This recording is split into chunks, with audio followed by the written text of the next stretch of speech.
You're in the Paracast, the gold standard of paranormal radio. And now, here's Gene Steinberg. So the news comes this week in the wake of the failure of the movie John Carter, which of course is based on A Princess of Mars, about an ancient civilization on Mars and an Earthman who goes to Mars by some kind of astral projection or something like that, a remote viewing, and becomes a hero.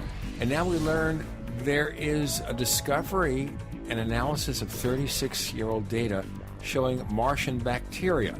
Now, Martian bacteria is not 14 feet high with 4 arms, but it's life. Yeah, well, where's Richard Hoagland when you need him? I'm surprised we haven't heard from Dickie Poo. Well, it'd be funny is that what we discovered to be the real situation of life on Mars will probably have nothing whatever to do with his claims.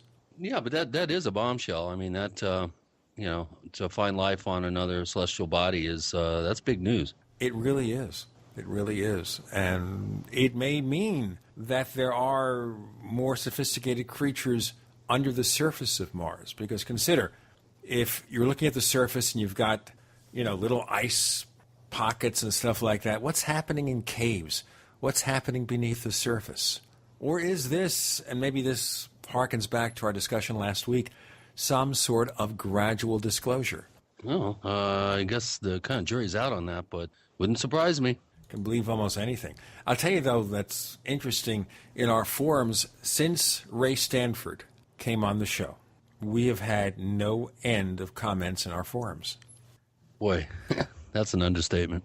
The hits keep on coming. It hasn't been, in a year or two that we've seen that level of interest in any guest. And we understand it's both ways in terms of opinion. Some people believe what he has to say. Some are sort of skeptical. Some say, put up or shut up. Well, it's going to continue along those very contentious lines until Ray finally puts it up and shuts everybody up. And the only way that's going to happen is if he's able to present his data in a scientific, arena, for lack of a better term, and have that data examined by, physicists and others who are credentialed in the particular fields that Ray has been diving into for quite some time now. And I think that probably the best way to do that is to interest one of these physicists to actually present his data for him. And once that happens, then I think some of the boo birds and the skeptics out there will have something else to chew on. Now, I'm wondering, in passing here, whether Ray Stanford was right to say anything at all if he's not ready to reveal the information, because this is what's going to happen.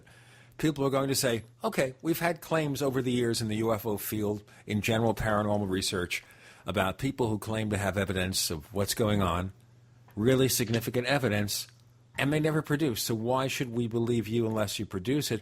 Maybe he would have been better not to go on radio, not to announce anything, just keep quiet until he has something he's able to present. Because, obviously we can't force him. He can do whatever he wants. But just looking at it from a politically correct point of view, maybe this wasn't the way to do it. Well, again, we had Ray on the show. We have to put this latest appearance here at the Paracast into context. Chris Lambright's book, for anyone out there who's interested enough to get the facts behind the whole Leak Mirabeau, the claim that Leak Mirabeau was inspired to come up with cutting-edge technological ideas that are being put into practice as we speak, based on, Ray's analytical work that he exposed to Mirabeau. And if you take the time to read Chris's incredibly well-researched book about this, you will find some pretty good smoking gun evidence that the claim by Stanford, and now, I guess, supported by Chris Lambright's work, is it holds water. And having seen a good bit of this scientific data that Ray has been touting for the past 3-4 years now, I'm convinced that Ray's on the right track with this, and of course that totally opens me up for all sorts of ad hominem attacks and claims that I'm too close to him, and and I'm this and I'm that, and I've drank, I slurped the Ray Stanford Jello, or however you want to put it. And Gene, I don't care. I'm a straight shooter. I'm a lot more skeptical than I think some of my detractors at the forums would like you to believe. And I have never encountered anyone that has come close to the quality of work and analytical and observational acuity that Ray Stanford has. And I'm sorry if he can find dinosaur tracks that hundreds of thousands of people walked over, yet he's the guy that finds them and totally writes the book on East Coast paleontology. I would think that he would have that same ability and visual observational acuity to do the same thing looking up. And especially due to the fact that he's been able to actually amass quite a interesting collection of films, again, films, not video, and still photographs of these cases, which he is just incredibly, the process that he has undergone in the past 4 years is really admirable. And he's going to have the last laugh. And I don't care what anybody on the forum says. I have never encountered anybody or any body of work that comes close to what Ray has accomplished. And there are some developments on the scientific front with Ray, which I'm right now I'm not allowed to really discuss, but I can't wait to kind of end the conversation, at least this portion of it, in terms of Ray's credibility. That portion of the conversation, I can't wait for this to be put behind us, because quite frankly, I was rather insulted by some of the comments that were made equating him with Stephen Greer and some other names that were bannered about.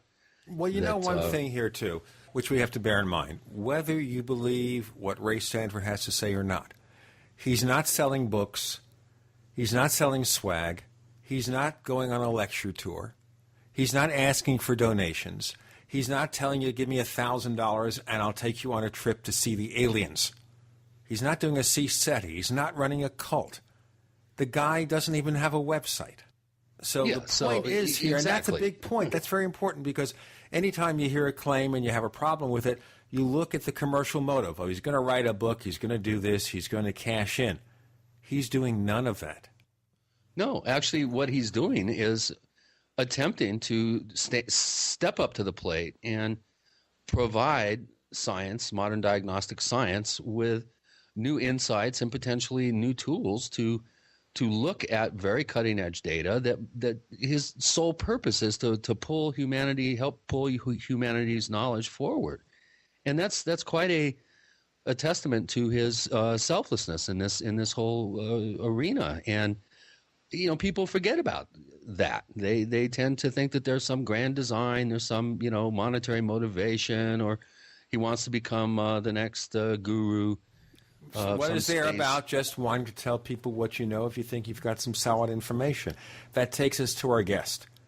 And this is kind of, I guess, another unified theory for the paranormal and reality. And it's a book called Behind the Cosmic Veil from Thomas Fusco. Yes, and we're going to, I think this is going to be a fascinating show. I haven't had a chance to fully read his book, but he comes up with some very, very intriguing analysis of where we are right now in our knowledge of the physical universe, and he equates he sums it all up in a theory that he's given the name supergeometry to, and I'm really looking forward to meeting him on the air and getting him to really kind of give us a real sense of how he even arrived at this theory. And I think some of the answers he'll give for that question are going to surprise people. The book is called Behind the Cosmic Veil. The author, Thomas Fusco, will come up next with Gene and Chris. You're in the Paracast.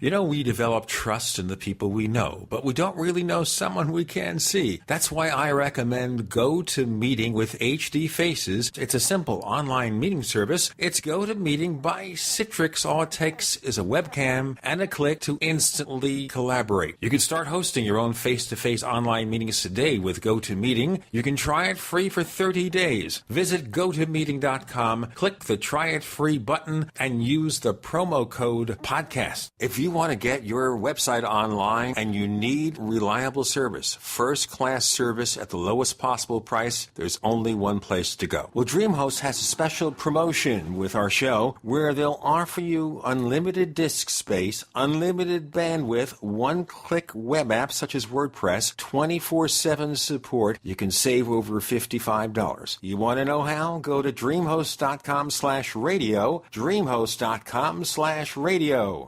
Healthy soils grow healthy plants. So before you plant your survival garden this year, is your soil healthy? Maximize your crisis garden soil with EM1 from Terraganics. EM1 organic soil conditioner, fertilizer amendment, and compost accelerant provides healthier gardens and faster, efficient garden composting. EM1 from Terraganics.com quickly improves soil structure by increasing nutrient availability and converting organic matter into soil humus. This improves seed germination and root growth, improves plant quality, size, color, flavor, nutrient value of fruits and vegetables, and improves shelf life. And when rain is not in the forecast, no worries. EM1 improves moisture retention in soils, helping reduce drought stress. Just like you prepare all else, prepare your crisis garden for maximum yields with EM1 from Terraganics.com. Order now at TERAGANIX.com or call toll-free 866-369-3678. That's 866-369-3678. Terraganics. Life's getting better.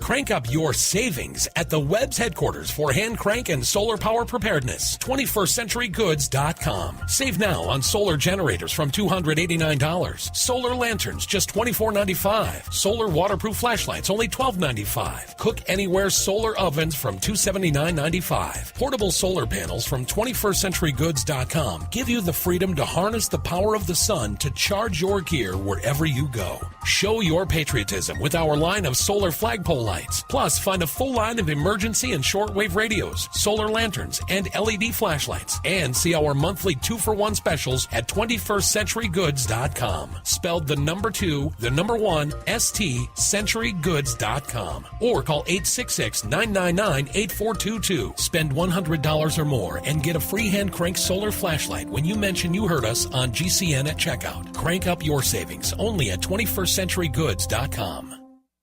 BePrepared.com is making deals in April because you need to be prepared now and you need to save. BePrepared.com is the official site of Emergency Essentials, a 24-year leader in emergency preparedness supplies. Everything from long-term food storage to emergency kits, water storage and filtration to alternative light and heat sources. What's on sale? Now through April 30th, save 28% on a freeze-dried garden vegetable combo, which includes peas, corn, beans, cauliflower, celery, and onions. Save 33% on the Catadyne Hiker microfilter. New instant white rice as low as $8.49 and a 72-hour MRE food and water supply, a $72 value for only $49.99 and much more at BePrepared.com. Call 800-999-1863 to experience exceptional customer service and our low price guarantee. That's 800-999-1863. Hurry, the BePrepared.com April sale ends April 30th. The choice is clear. Be unprepared or BePrepared.com. We'd like to hear from you. If you have a comment or question about the Paracast, send it to news@theparacast.com. That's news@theparacast.com. And don't forget to visit our famous Paracast community forums at forum.theparacast.com. We welcome on the Paracast with Gene and Chris Thomas Fusco. He's author of this book called Behind the Cosmic Veil. And the subtitle is A New Vision of Reality, Merging Science, the Spiritual, and the Supernatural, which I guess we can call kind of a unified theory of reality. But before we start with that, Thomas, I'd like to know your background. Can you tell us just what your day job is and what kind of experience you have? And then we can focus on how you got into this. Well, I work in the technology industry. The field of my research that led up to my book has been mostly private work. I've done independent studying for quite a long time. As I say in my review there, that I've spent close to 30 years of research preparing for this book. And so it's pretty much what consumes most of my spare time now. I know that you and I were talking about some computer stuff just before we got on. But anyway, looking at it from a person who's into technology, we kind of look at visions of reality and spiritual and supernatural, and we think of them as more emotional interests as opposed to intellectual. So how do you approach this kind of study? Well, to begin with, there were certain premises that I needed to establish that were able to help me start with a little bit of a different paradigm than what had already existed. And one of the ideas is that, and it's very scientifically accepted, is that the universe is put together one way. And that's a single premise. That means everything that we observe has to be consistent with that one way that the universe is put together. The universe is not arbitrary. Atoms are assembled in the exact same way everywhere that atoms fall together from the very beginning of time. Another thing that I mentioned is that you're not going to put a turkey in the oven and 3 hours later come out with a V8 engine when you open the door. Not unless we have a new kind of reality. Well, the reality that we're in is much more rigid than that. It certainly has some very well-defined parameters.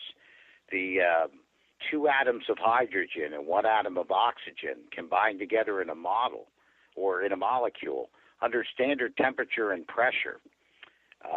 Anywhere in the universe, there's sufficient gravitational field to pull those molecules together are going to give us a clear liquid that we call water anywhere in the universe where those conditions are met. So it is a very definite way that the universe is put together. It's not arbitrary.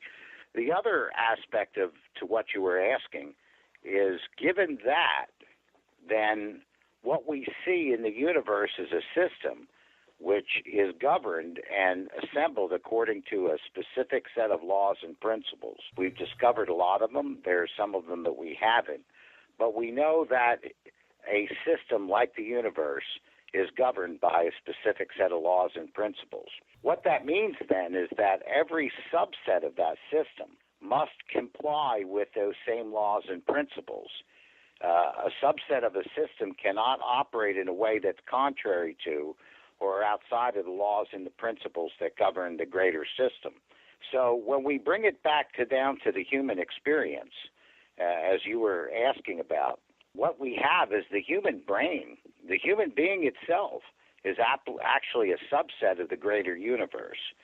Therefore, everything that is in the human brain is consistent with the laws and the principles from which the human brain was constructed. It's the same laws and principles that govern the greater universe.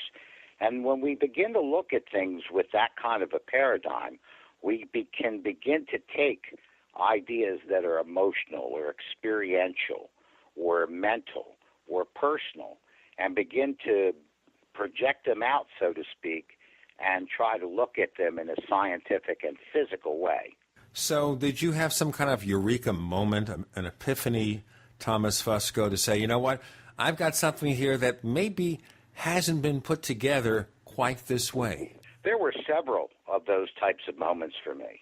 One of them was certainly coming to a different kind of an understanding when it comes to the nature of gravity. Now, that may sound odd with a book that's published that has a lot of spiritual and paranormal or supernatural elements in it. But I came to the realization that gravity is this force that seems to continuously defy scientific explanation. When we were in school, we were told that we were taught all about gravity.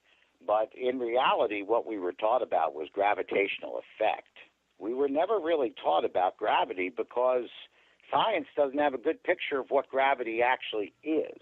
So when we talked about gravity, we were basically evaluating what we knew of its effects. Exactly. And that we know quite well. It's like knowing the disease in terms of symptoms, but not knowing the cause. In a sense, that's correct, yes. The materialistic model of the universe, which is what science primarily operates from, physics is the ultimate materialism, assumes that gravity is a force, like the strong and weak nuclear forces and electromagnetism. But in these other three basic forces of nature, we already have discovered a particle that propagates itself as a wave to convey that force. So electromagnetism, everybody knows what that is. We have a particle, which is an electron, that propagates itself as a wave, which is the electromagnetic field. And this is the physical substance that actually connects two different objects that are being influenced by this field, like two magnets, for example. There's an actual physical connection between them. But with gravity, over decades of research, we have never discovered a graviton, and we have never discovered a wave of gravity. Now, people might say, well, we just haven't discovered it yet. But the case is not based on that alone.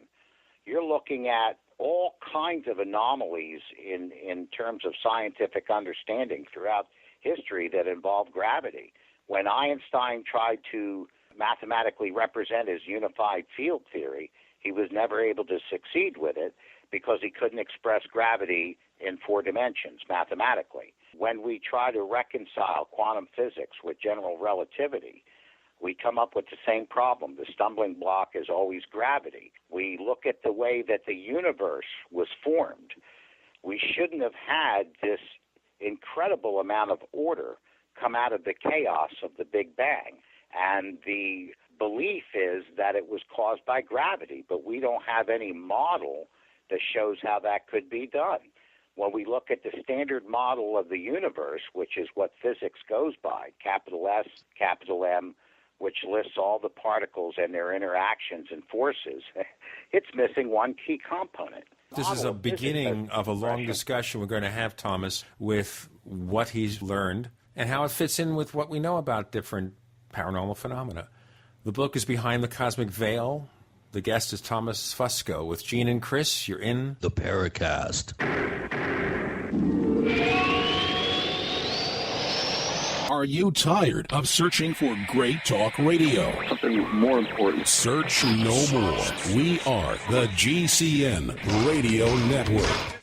Ray Perkins, a reclusive veteran burned out from the Gulf War, lives tortured by relentless, perplexing nightmares. Nightmares of a horrific battle in deep space and of a mysterious woman suffering in agony for her devastated world.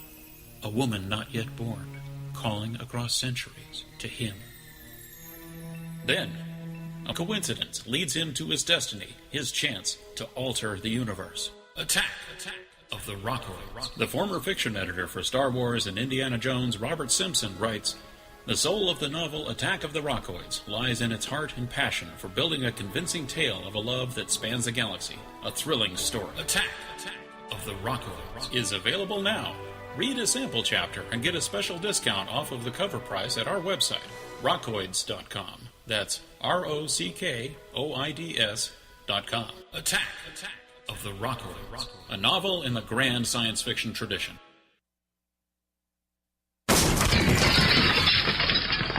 That's what it sounds like when a burglar kicks in the door of a dark house that looks like no one is home. Don't let your home be the next target. Make it look like someone is home watching television with Fake TV. Fake TV is a small electronic device that makes the same light as a real television. So from outside it looks like someone is home watching TV. Fake TV plugs in just like a lamp on a timer, but is far more convincing to burglars. Fake TV deters burglars, costs far less than an alarm, and is highly recommended by numerous police departments. Use it anytime you're away from home. To order your Fake TV for only $34.95, go to faketv.com. or call 1-877-5-FAKE-TV. Each additional Fake TV is only $29.95, so get one for you and one for a loved one for safety, security, and peace of mind for both of you. Call 877-5-FAKE-TV or go to faketv.com. faketv.com, the burglar deterrent. Attention, information in this 1-minute message could save your life. Don't wait for the next emergency to happen. Act now to be prepared. Now, more than ever, civilians and communities must communicate with family, friends, and neighbors in the event of civil unrest, natural disasters, or other emergencies. That's why there's civildispatch.com. Civildispatch.com is a universal system that can be used for a wide array of urgent notification alerts. Weather emergencies, civil unrest, emergency responders, Amber Alerts, school or business closings, any need-to-know situation. Civildispatch.com is an emergency dispatch communication system, allowing anyone to quickly and easily send and instantaneously track emergency email and text alert notifications. Civildispatch.com gives you the power of enterprise alerting without the enterprise cost. Don't find yourself unprepared. Learn more and become a member at civildispatch.com. That's civildispatch.com. Civilian Emergency Dispatch System. Peace through preparedness. We all know that Berkey water purification systems are the most trusted name in water filtration. As an authorized Berkey dealer for over 6 years and serving thousands of satisfied customers, the Berkey Guy offers amazing specials for Berkey water filtration systems. The Berkey Light systems include a set of self-sterilizing and recleanable black purification elements that purify water by removing chlorine, pathogenic bacteria, cysts, and parasites to non-detectable levels and remove harmful chemicals such as herbicides and pesticides. Order the Berkey Light system today, complete with 2 black Berkey elements for only $231, and the Berkey Guy will ship your order free of charge. With the purchase of a Berkey Light, the Berkey Guy is also offering a set of fluoride and arsenic filters for only $39.99. That's over 30% off the retail price. Call the Berkey Guy at 1-877-886-3653. That's 1-877-886-3653. Or order online at goberkey.com. That's goberkey.com today. This is Jim Mosley, editor of Saucer Smear, and I'm here to say a good word or two about the Paracast, which I believe is the gold standard of paranormal radio. Listen to it if you can.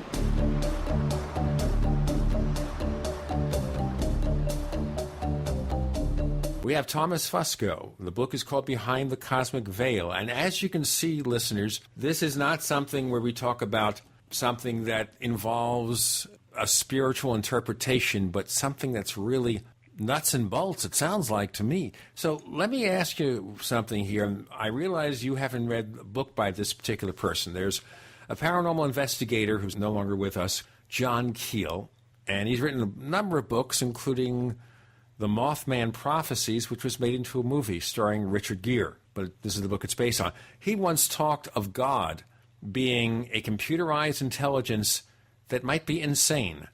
So when we talk about these laws that govern the universe and laws that we maybe only barely understand now, do you look at there being a supreme being or force that we call God?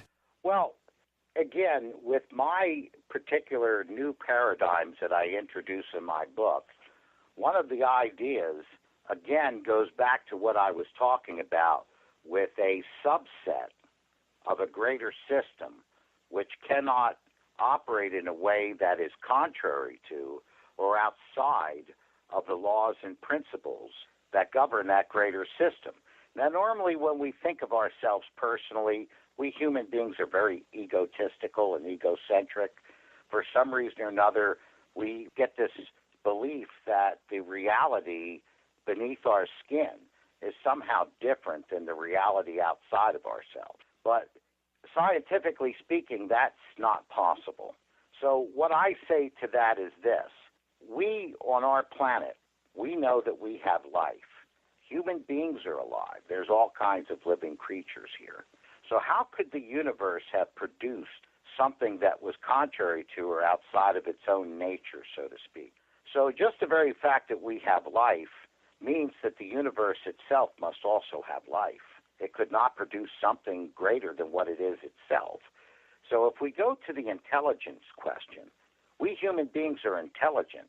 Consequently, that intelligence must be derived from the laws and principles that govern the greater universe. So the universe must contain or be itself intelligent as well.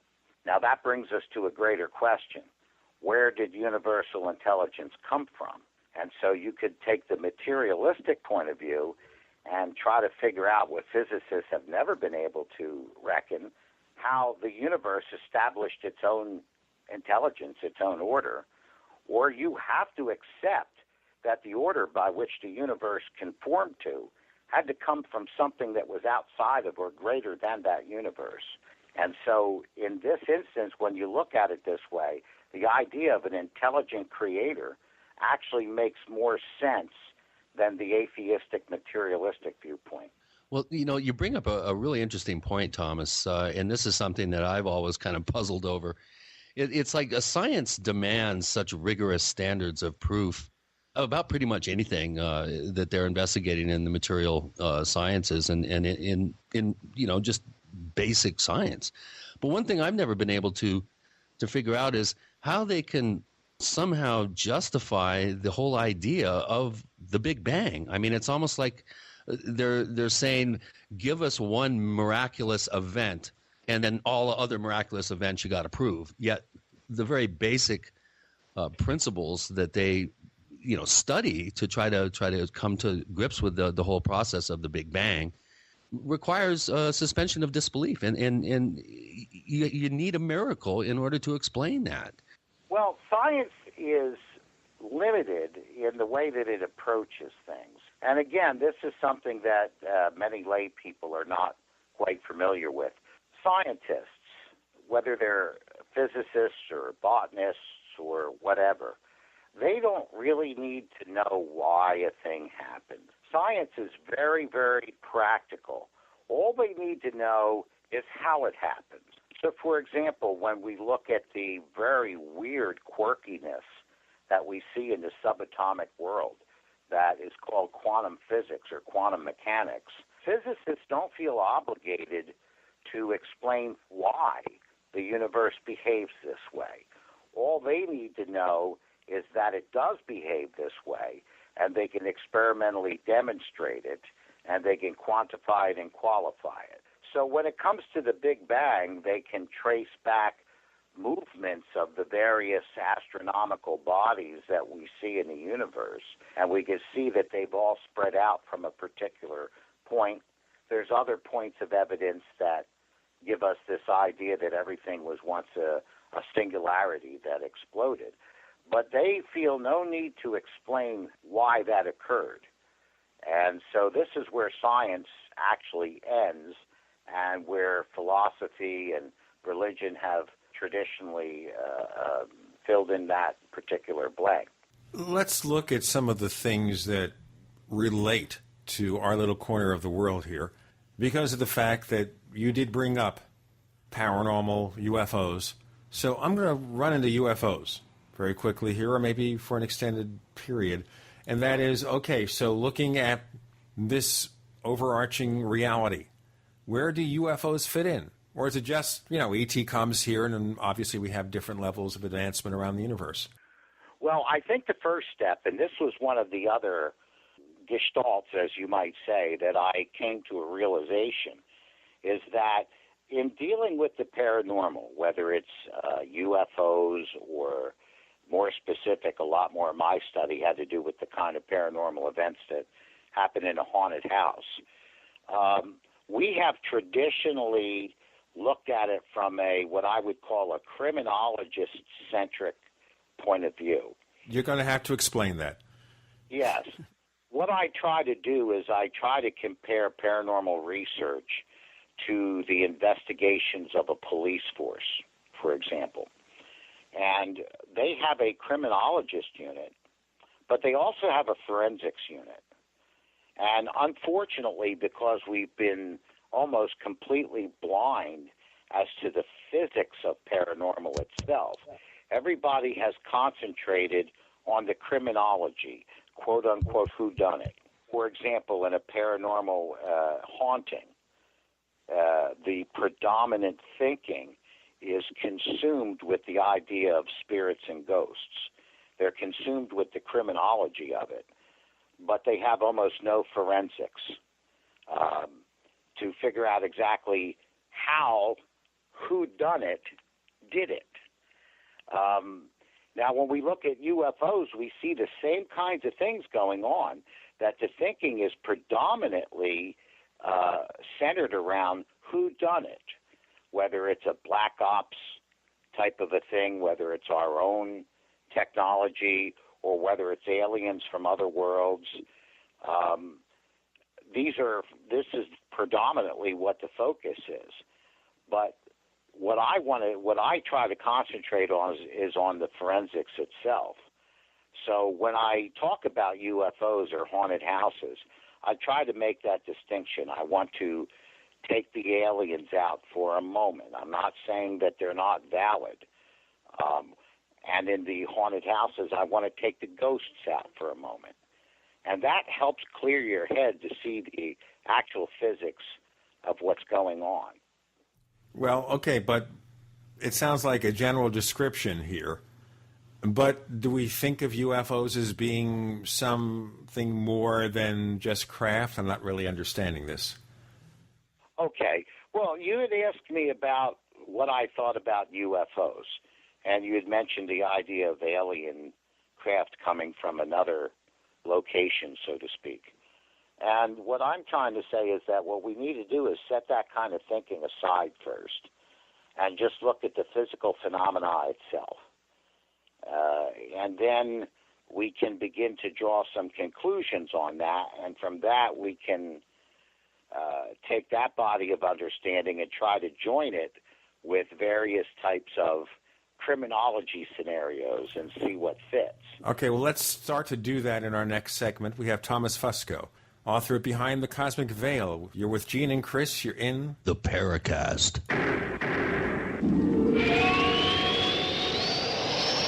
The GCN Radio Network, providing the world with hard-hitting talk radio. GCN. Great talk radio starts here. We also have swag. You know, we have all these exclusive Paracast things that you can buy. We've got like, I guess, 60 or so different items. And entails T-shirts, sleeves for notebook computers, iPad cases, mouse pads, the Paracast Jumbo Tote Bag, all sorts of T-shirts and jackets and stuff like that for men and women. We have a Paracast aluminum water bottle. All this stuff, you go to store.theparacast.com, store.theparacast.com. What makes it special is that the items are the best quality, you know, great T-shirts, fabrics, and they have our official logo on them. That's what makes them special, in multiple sizes and colors. We even have stuff for children, stuff for women, stuff for men. We have all sorts of sizes, like small up to X large. A lot of good stuff. That's the swag from the Paracast. You go to store.theparacast.com, stop by, and take a shopping tour. What is the most abundant resource on Earth? Water. It's essential for sustaining life, but it's not always the most available. When disaster strikes, water quickly vanishes from store shelves, like it did during 9/11, Katrina, Japan, and in Joplin. 3 days without water and your body begins to shut down. Don't risk being without an abundant supply of water when the next disaster hits. Get a FlowJack hand well pump. The affordable FlowJack drops right into almost any well and is easy to install without having to remove the existing pump, giving you immediate access to plenty of cool, clean water. You could risk your family's health on a limited supply of stored water, or you could be prepared with the reliable, affordable FlowJack backup hand pump kit for only $3.99 complete. See how it works at flowjack.com, spelled FLOJAK.com. Be sure to spell FLOJAK.com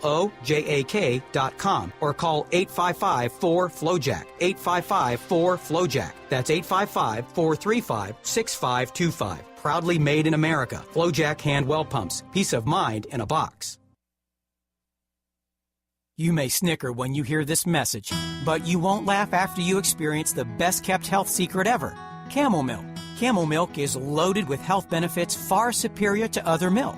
Camel milk has antibacterial, antiviral, and anti-tumor properties, is rich in B vitamins, and camel milk is 3 times higher in vitamin C than cow's milk, and 10 times higher in iron. And camel milk contains 52 units of insulin-like proteins per liter, effectively lowering blood sugar levels. Many of our members testified that drinking camel milk reversed diabetes and greatly improved autism. Camel milk is easily digested by those who are lactose and beta-casein intolerant and comes fresh or frozen from your trusted local family farm, shipped on dry ice to preserve freshness. Go to CamelMilkForSale.com now and look under Products and Pricing for the spring special with free bonus pints. That's CamelMilkForSale.com, CamelMilkForSale.com. Are you still a traditional smoker? Now experience a new lifestyle and try vaping with e-cigarettes by LeSig. Imagine no ashes, stains, nasty smell, or coughing and hacking. With LeSig e-cigarettes' revolutionary microelectronic technology, rechargeable battery, and unique replaceable cartridge, you'll get all the benefits and satisfaction of smoking without the hazards. Choose your taste from a wide variety of our new American-made vape-free e-liquids at LeSig.com. And LeSig smokes the competition by serving thousands of worldwide customers with real people customer service, fast, free, same-day shipping, and a 30-day warranty and satisfaction guarantee. So are you ready for a new vaping lifestyle? Then call 870-518-4307. That's 870-518-4307. Or visit LeSig.com, spelled LECIG.com. LeSig e-cigarettes for today's modern smoker. Hi, this is Don Ecker, and you are tuned into the Paracast. Let me tell you what, you're going to hear stuff here that you probably won't hear anywhere else. Hear that, George Snorri? An interesting view of reality with Thomas Fusco. The book is called Behind the Cosmic Veil, with Gene and Chris in the Paracast.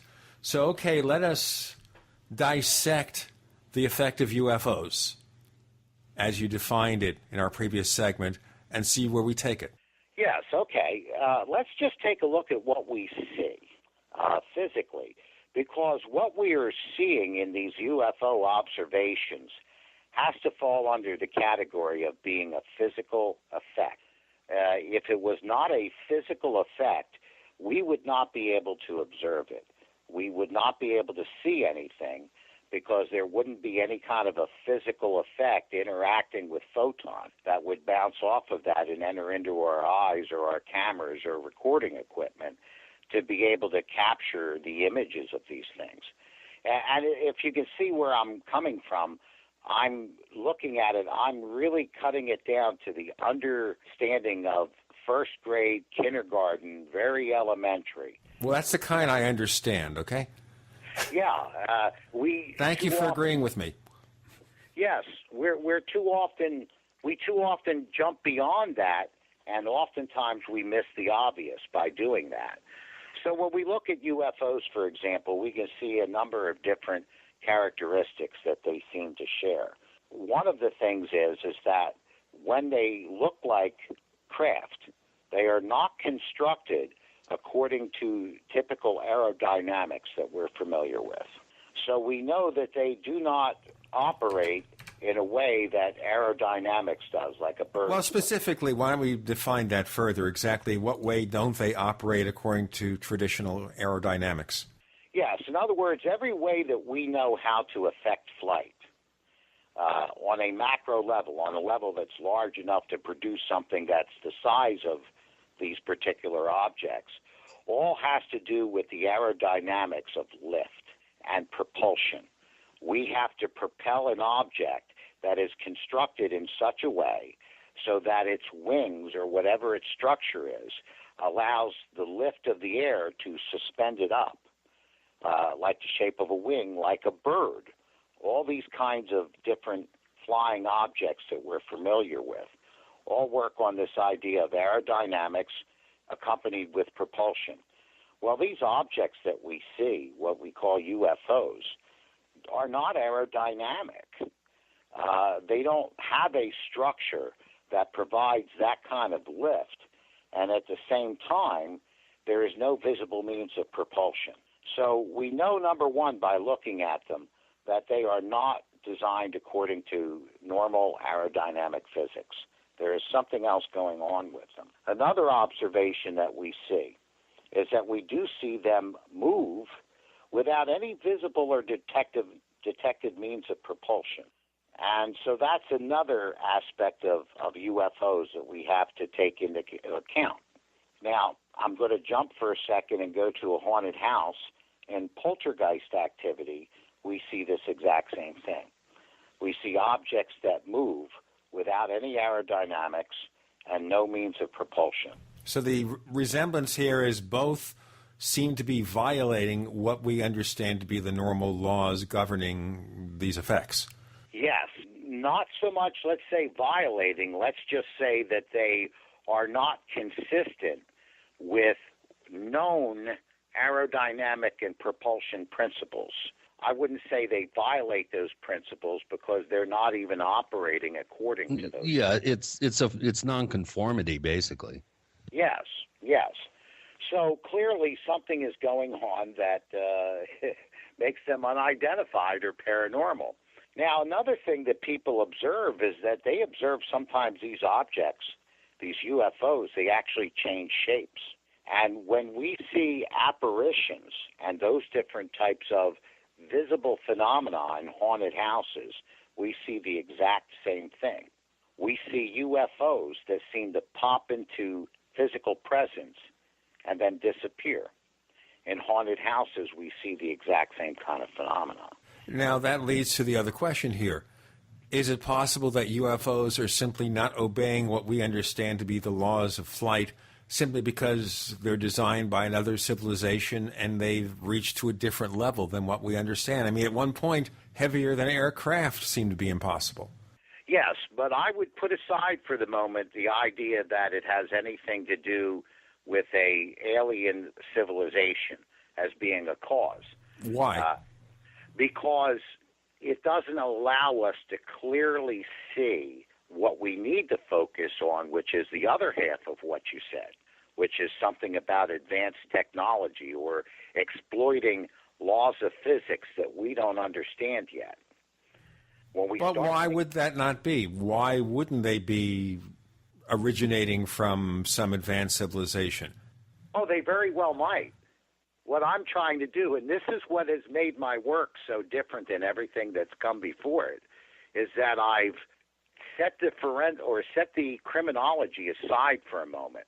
Let's say we don't know whether these craft are coming from another planet. We don't know whether it's something that our government has developed and is hiding it. Well, yeah, we can, because some of these craft or alleged craft came before our government could possibly have developed anything that would have even come close to that apparent technology. Mm-hmm. Yes, I know what you mean. There's been reports that have gone back a long ways, and then there's also been legends about a place called Shambhala that had all these kind of technologies, or an Atlantis that still exists underground somewhere. This is what my point is. I'm not saying that they're not alien craft. I'm not saying that. What I'm saying is, for us to start at kindergarten and first grade to begin to build a tangible model of what we're seeing, we need to set aside those considerations temporarily and just take a look of what is physically occurring itself. Okay, so you're likening this to seeing a ghost, in the sense of that the reality that's present doesn't fit with what we expect to happen with our reality.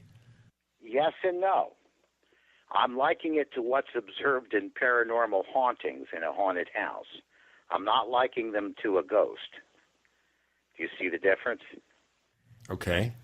I want to leave the ghost aside for a moment. I'll give you a good example. I'll show you exactly how this approach helps us. We've all heard the reports in ghost investigations and paranormal investigations in haunted houses of having cold spots, of electrical equipment malfunctioning, that type of thing. And in the paranormal community, the hauntings, the investigations in that branch, the predominant view is that the spirit or the ghost or the entity is somehow draining the batteries in the electrical equipment or the thermal energy in the air in order to physically manifest. I know you've heard that theory before. Okay. Now, let's take a look at the UFO phenomenon. Surprisingly, we see the exact same thing. When electrical equipment comes in close proximity with a UFO sighting, they often report the exact same things, that the batteries suddenly drain out of flashlights, they don't work, radios don't work, car batteries appear dead. The exact same phenomena occurs.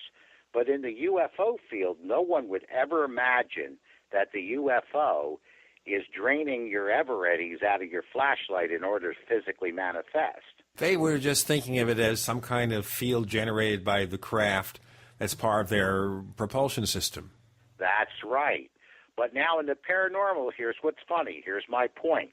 They take these EMF meters, and they're reading these elevations in electromagnetic fields, just like what you just said.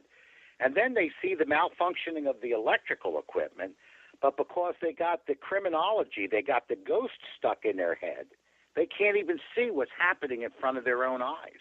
That when it's natural to see in the UFO, because they're not thinking about the criminology, they're not thinking about the ghost. Do you see what I mean by that concept of a spirit or a perpetrator actually completely blinds people from what's happening in front of their eyes? So therefore that sounds deliberate. Deliberate in what way? Well, blinding something from people's eyes, is that a way of hiding the truth? It's our own blindness caused by a false premise. Okay, we're going to have to get into more of that, what the false premise might be. The book is Behind the Cosmic Veil. The author is Thomas Fusco, and there's a link, by the way, at theparacast.com to his book, to the site, if you want to buy a copy. With Gene and Chris, you're in the Paracast.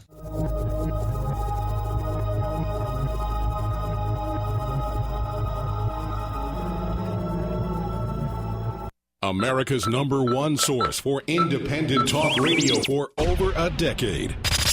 We are the GCN Radio Network.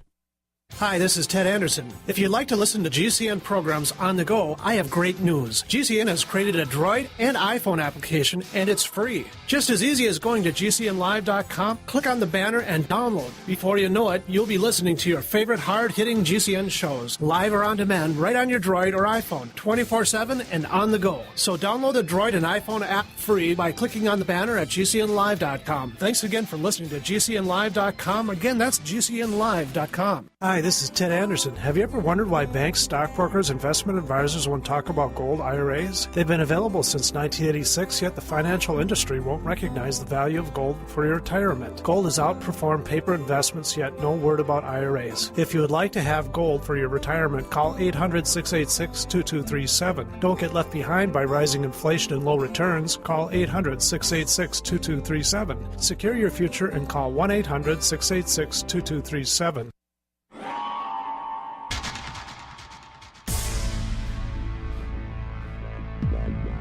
Welcome back to the Paracast, the gold standard of paranormal radio.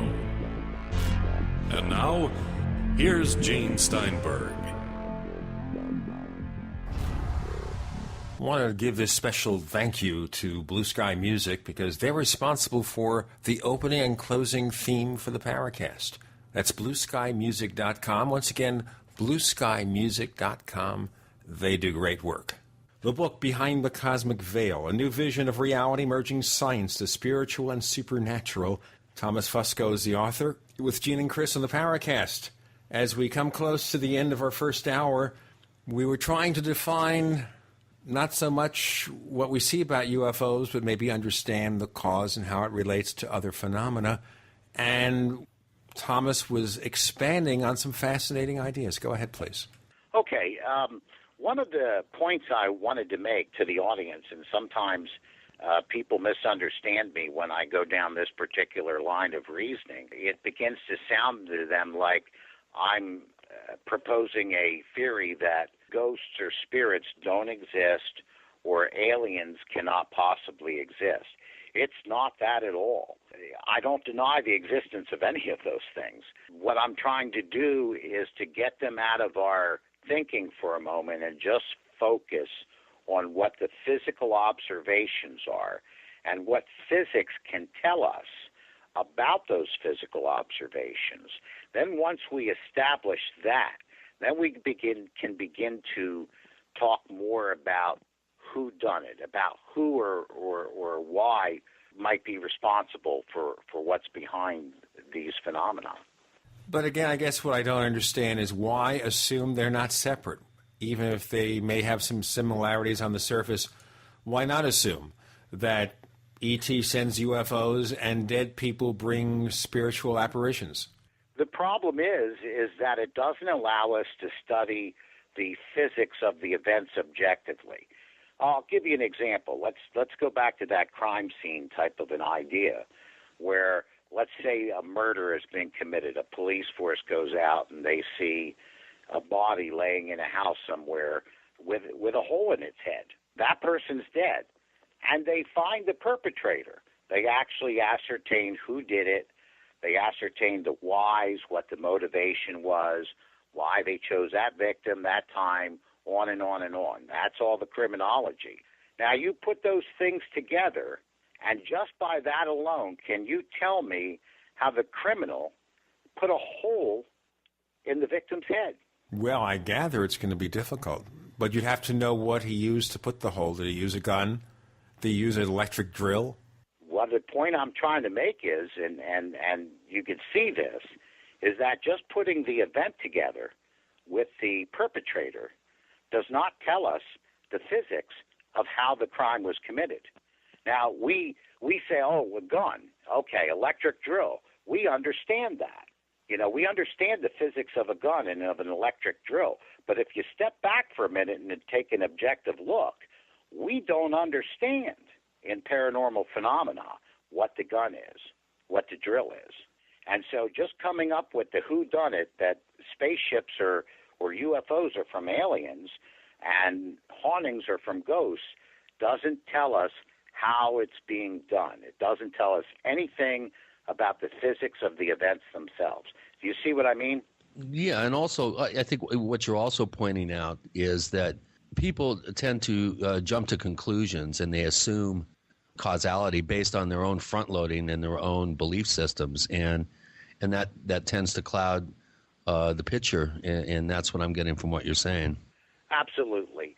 If we take a 3,000-year-old mindset and we take that human being and take a look and have them look at the night sky, what they saw was a glass firmament.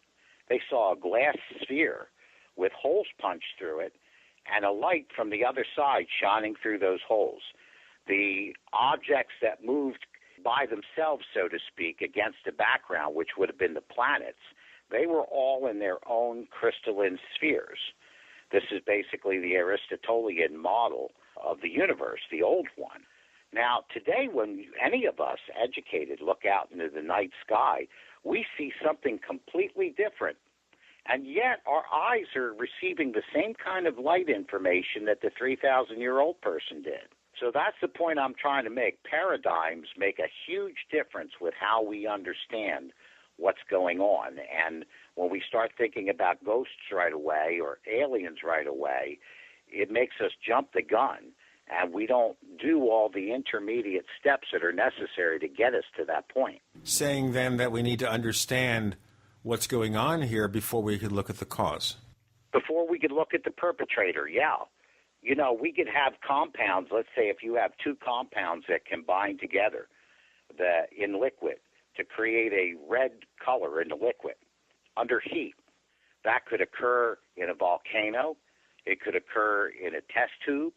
It could occur in very many other ways in nature, naturally, or intentionally. But in order to know what that mechanism is, so to speak, we first have to understand the chemistry where the two elements combined with liquid produces a red color. And that's what I'm trying to get to the bottom of, what is actually physically happening in these events. All right, let's look further at what's physically happening here. So we look at this, shall we say, clay reality, evinced by the UFOs, which seem to do things that we can't understand, by ghosts and other apparitions doing things that we can't understand, by poltergeists doing things that we can't understand. Let's understand them. Yes. And the first concept, which is the connective tissue that winds up tying all these things together, once again has to do with gravity. Because, again, when we see in haunted houses, we see examples of levitations. We see examples of objects moving by themselves, of apparitions that seem to float in the air. When we look at UFOs, we see the same kind of gravity-defying phenomenon. So when I look at gravity and say, well, this is something that we don't clearly understand, that's a connective tissue that ties all these things together. So what is it about gravity that relates to the paranormal? And that gravity, that element of gravity that relates to the paranormal is what I was talking about earlier, where gravity is a physical effect that is observable, that interacts with its surroundings, with its environment, but does not always have a direct local physical cause. For example, everybody's heard of dark matter. The reason why science conjured up dark matter, and there's really no proof that it exists, is that there's about 90% more gravity in the universe detectable than there is visible mass. So we have all these fields of gravity with all the bending of space, with 90% less matter to cause it. We have no graviton or gravity wave, so that there's no physical cause that's apparent for the force of gravity. When we start putting these all together, gravity is a very paranormal phenomenon. And it begins to tie all these other things together. And you know. Well, it sounds like Sir Isaac Newton would have loved to know you. Oh, yeah. Well, essentially what I'm going to describe is a model that is Einstein's unified field, but that it just looks at that model from the top side down instead of from the bottom physical side up. We're going to have more questions, by the way, coming up in our next segment, some of which come from our listeners. We put up a small thread or topic at forums.theparacast.com mentioning your book and inviting questions, and we have a couple that might actually influence fascinating discussions. The book is called Behind the Cosmic Veil, a new vision of reality, merging science, the spiritual, and the supernatural, kind of the unified field theory for everything, put together by Thomas Fusco. We'd love to have you subscribe to our newsletter. You can get updated schedules for the shows, cutting-edge commentaries from me, from Chris, and special guest commentators such as Kurt Southerly. All this and more, the official Paracast newsletter. Go to newsletter.theparacast.com, newsletter.theparacast.com. It's free. You're with Gene and Chris. You're in the Paracast.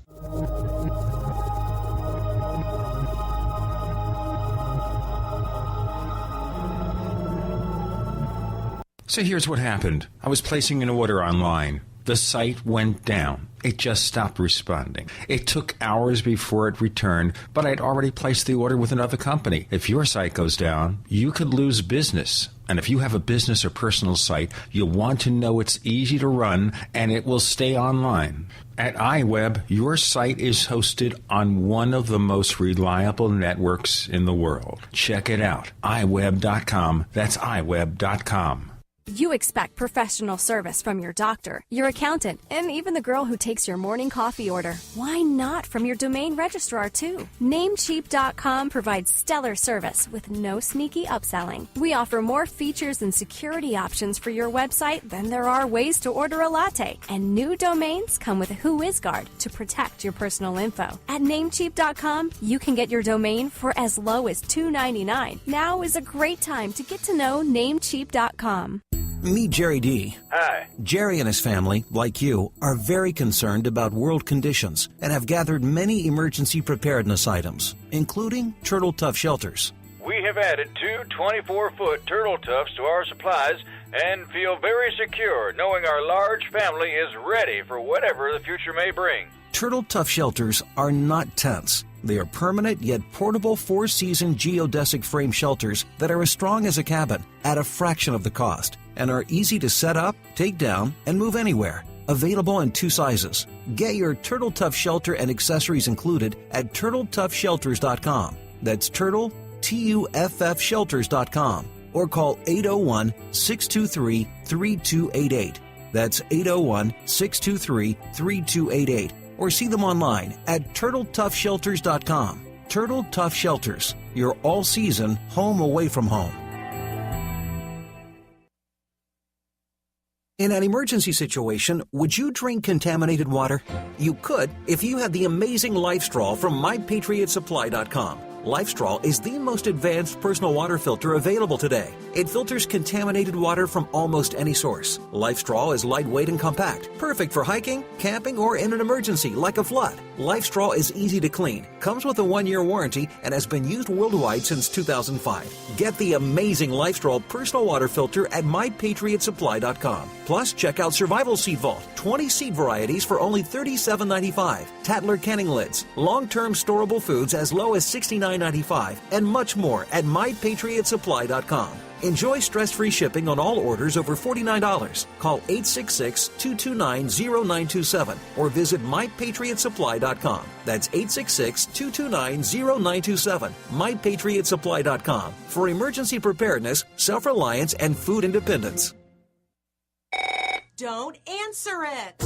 If fear strikes your heart when the phone rings, knowing it may be another bill collector, it's time for you to call Zero Debt in 90 days. 800-477-9256. Settlements, bankruptcy, and attorneys are not the answer and may end up costing you up to 10 times more than necessary. Listen, if you're already in debt, does it make sense to get buried in another payment plan? Zero Debt in 90 days gets you out of debt in 90 days guaranteed, without a payment plan and without attorneys or going to court. Get the fastest relief from debt on the planet when you call 800-477-9256. If you have debt with the IRS, credit cards, student loans, or a foreclosure, we can help at Zero Debt in 90 days, and we are the only organization to provide written guarantees on the results. Go to ZeroDebtGuaranteed.com. That's ZeroDebtGuaranteed.com. Or call now for free information. 800-477-9256. That's 800-477-9256. We'd like to hear from you. If you have a comment or question about the Paracast, send it to news@theparacast.com. That's news@theparacast.com.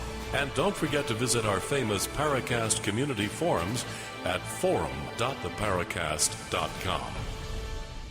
So there you go. I can't get the Twitter name Gene Steinberg, so I took the Paracast, I took Tech Night Owl, and depending on our tech show or this show, those are the ones you use if you like 140 characters. I know more than 140 characters, especially after this show.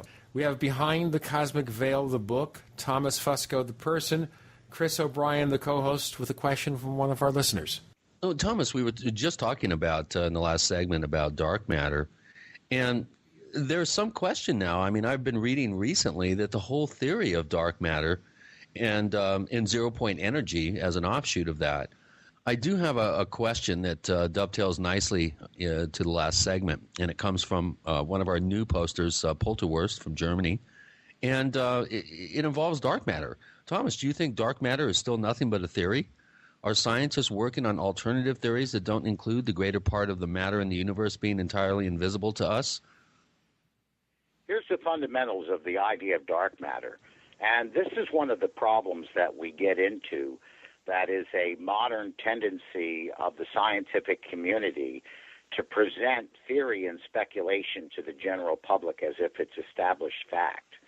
Science, specifically physics, operates under a purely materialistic premise, a paradigm. In other words, every physical observation in the universe must have a physical cause that is also in the universe. The universe is self-fulfilling, self-satisfying, and self-explanatory. There is no room for any kind of elements outside of what is physical. So what we see when we see all this gravity with no adjacent physical mass, and we have a strictly materialistic paradigm, we have to actually make up imaginary matter in order to come up with the material explanation for our observations. So essentially what's happened in astrophysics is that we have actually run out of material to explain all of our observations.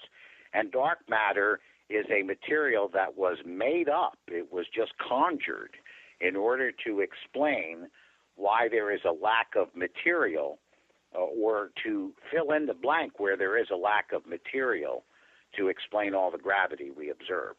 And so it's an excuse.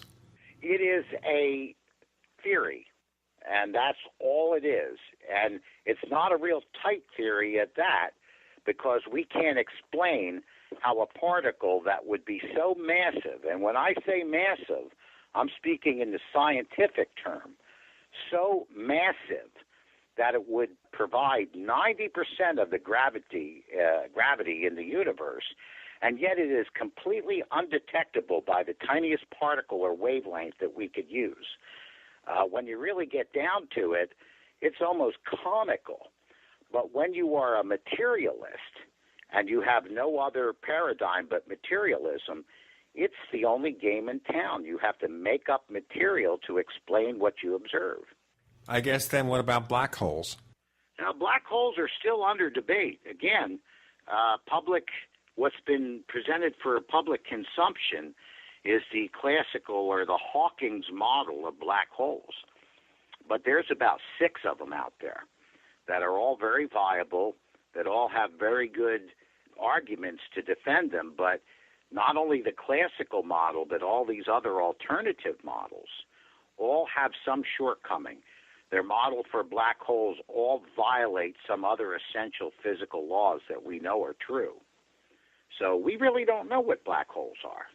Is there room for taking what we assume to be true about physical laws and learning that our understanding was just not complete and it's very different? Well, certainly there's room for that.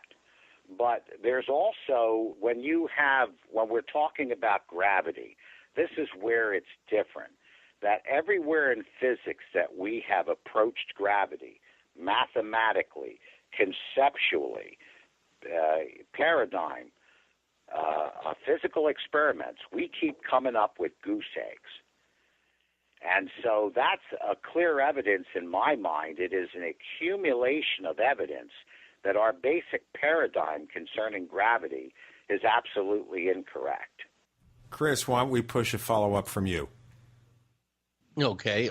We have several questions that really dive into the whole idea of spirituality and your very intriguing observations about the role of Christianity and the Christian Bible in your thinking. How would you like to broach that subject? Where would you like to start with that? Because I think this is a really intriguing aspect of your work, as far as I can tell.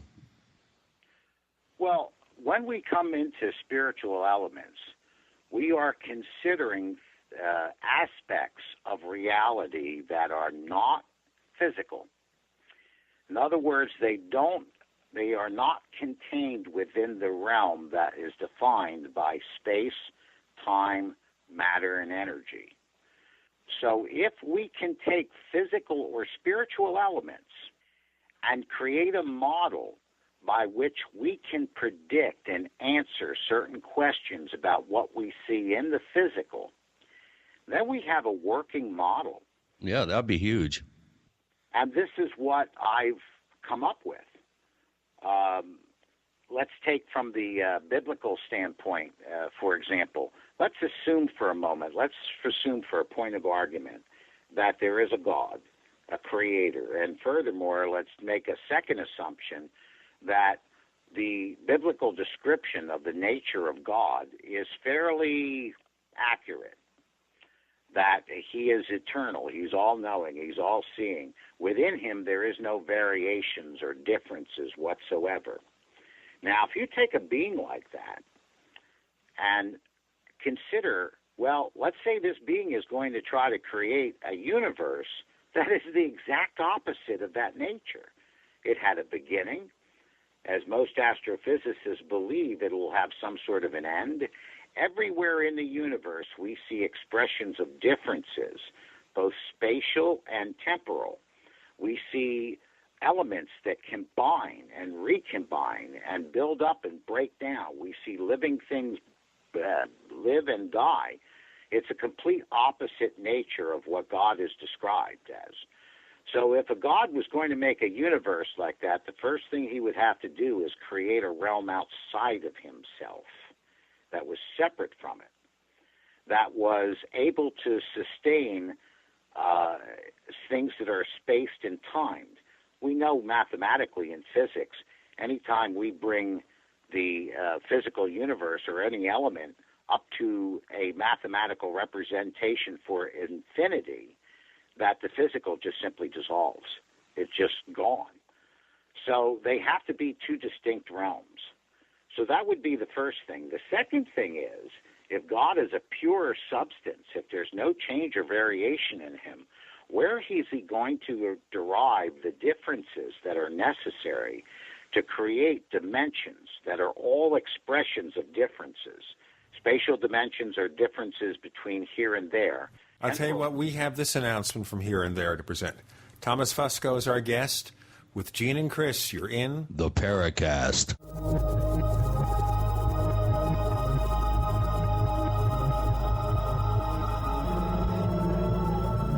Are you tired of searching for great talk radio? Something more important. Search no more.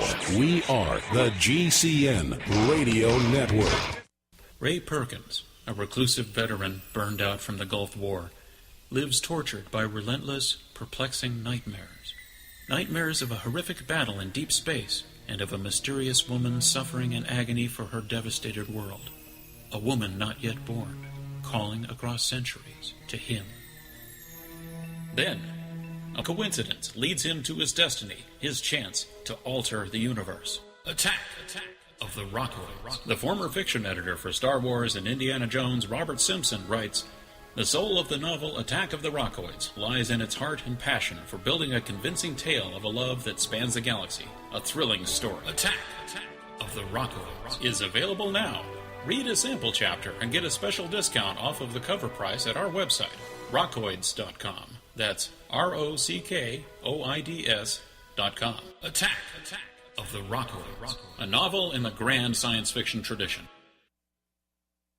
We all know that Berkey Water Purification Systems are the most trusted name in water filtration. As an authorized Berkey dealer for over 6 years and serving thousands of satisfied customers, the Berkey Guy offers amazing specials for Berkey Water Filtration Systems. The Berkey Light Systems include a set of self-sterilizing and recleanable black purification elements that purify water by removing chlorine, pathogenic bacteria, cysts, and parasites to non-detectable levels and remove harmful chemicals such as herbicides and pesticides. Order the Berkey Light System today, complete with 2 black Berkey elements for only $231, and the Berkey Guy will ship your order free of charge. With the purchase of a Berkey Light, the Berkey Guy is also offering a set of fluoride and arsenic filters for only $39.99. That's over 30% off the retail price. Call the Berkey Guy at 1-877-886-3653. That's 1-877-886-3653. Or order online at goberkey.com. That's goberkey.com today.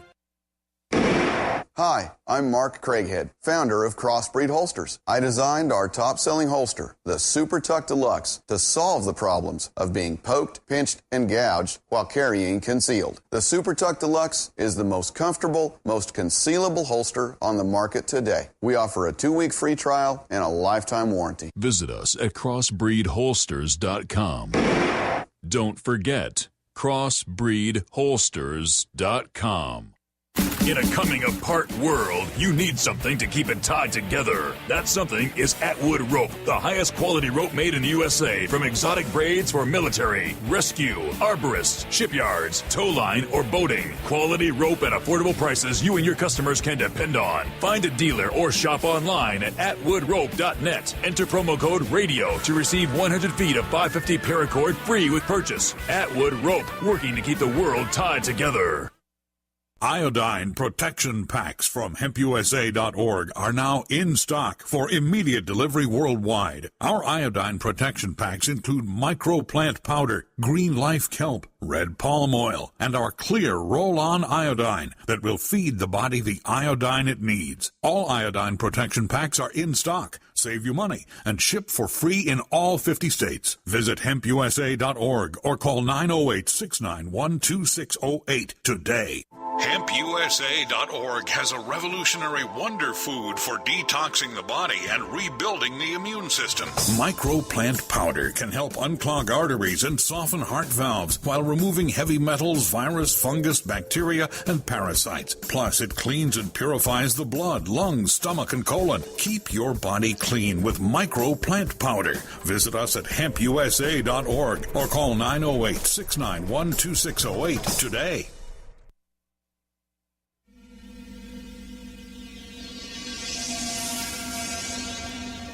This is Hilly Rose, and I hope that you do listen to the Paracast because you will learn a great deal about the paranormal.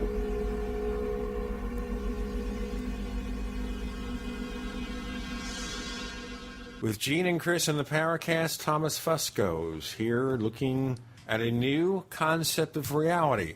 So we look at God in various ways, various religions, as some kind of spiritual being. So if there's a God in this universe, is he the computerized creature talked of by John Keel that runs everything like a machine? Well, in a sense, yes.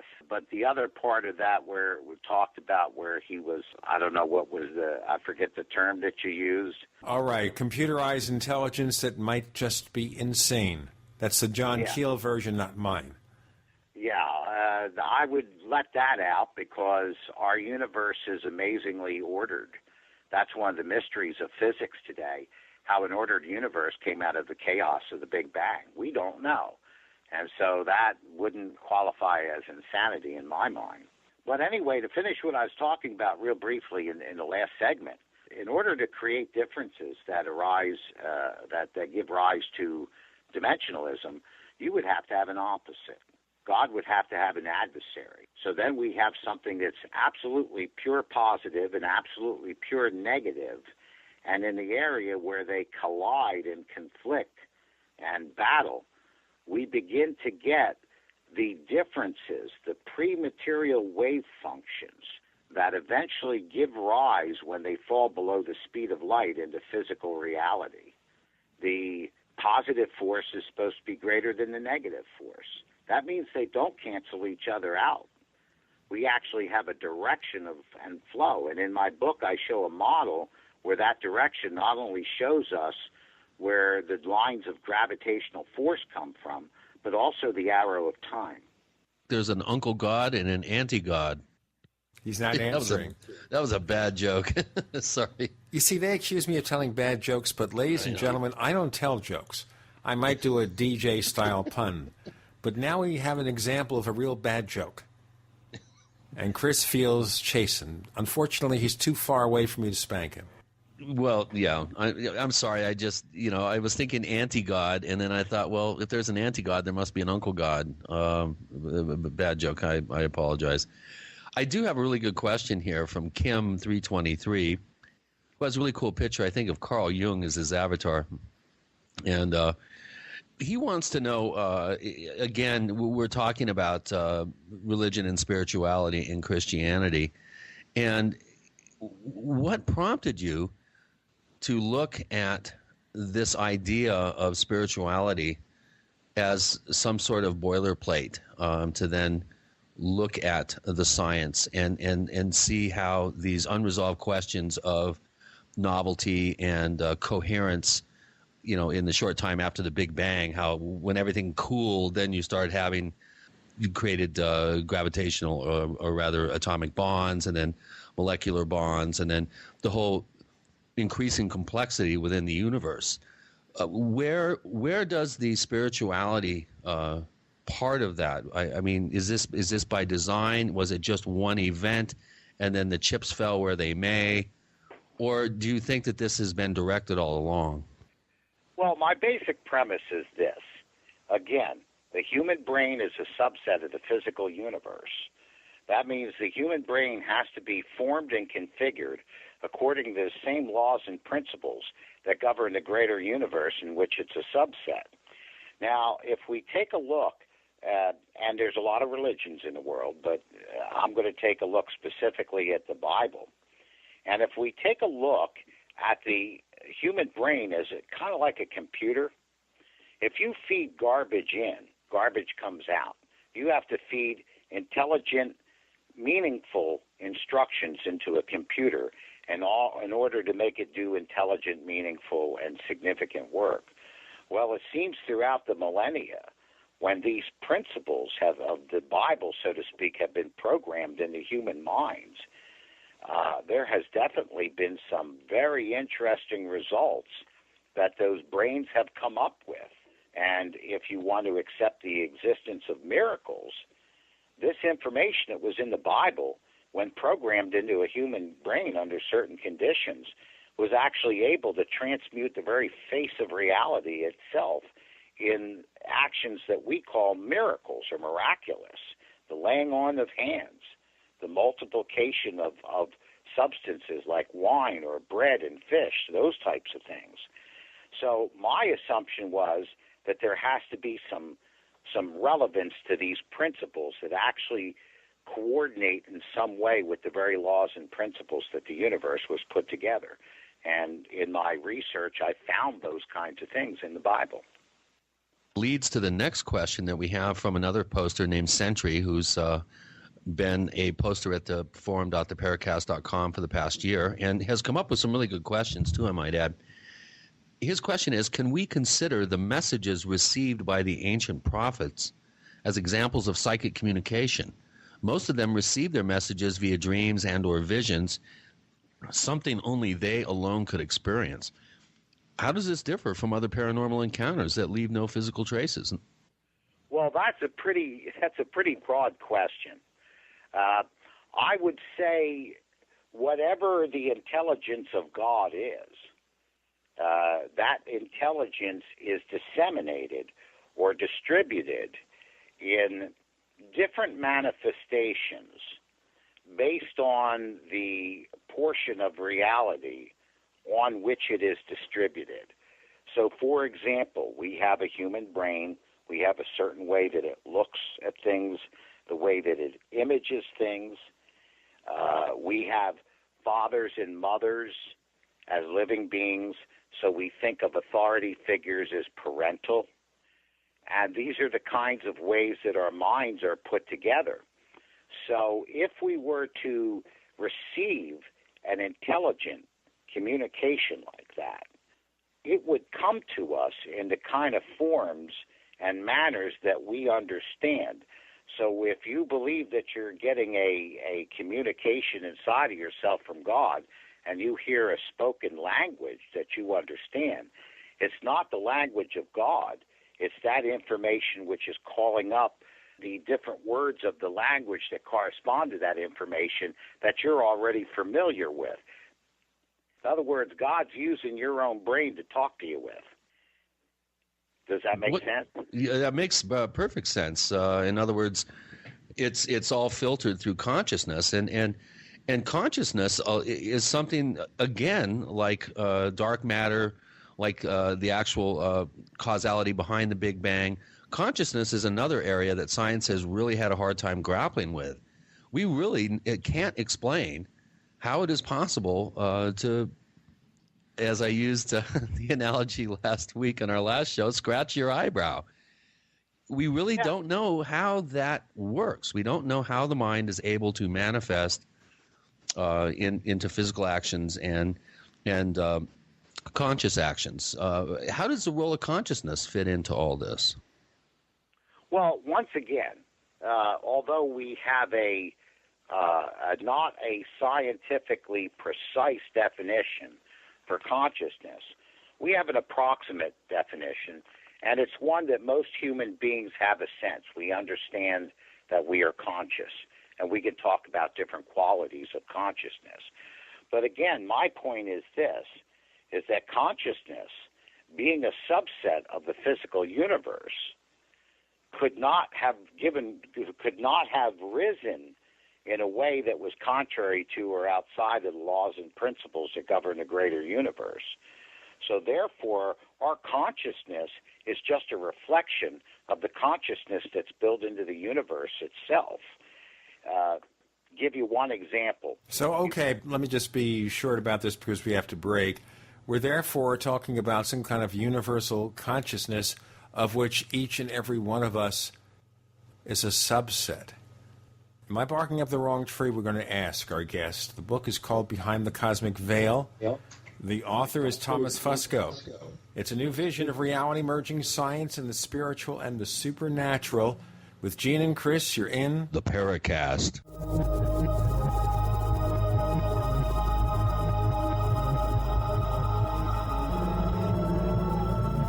The GCN Radio Network, providing the world with hard-hitting talk radio. GCN.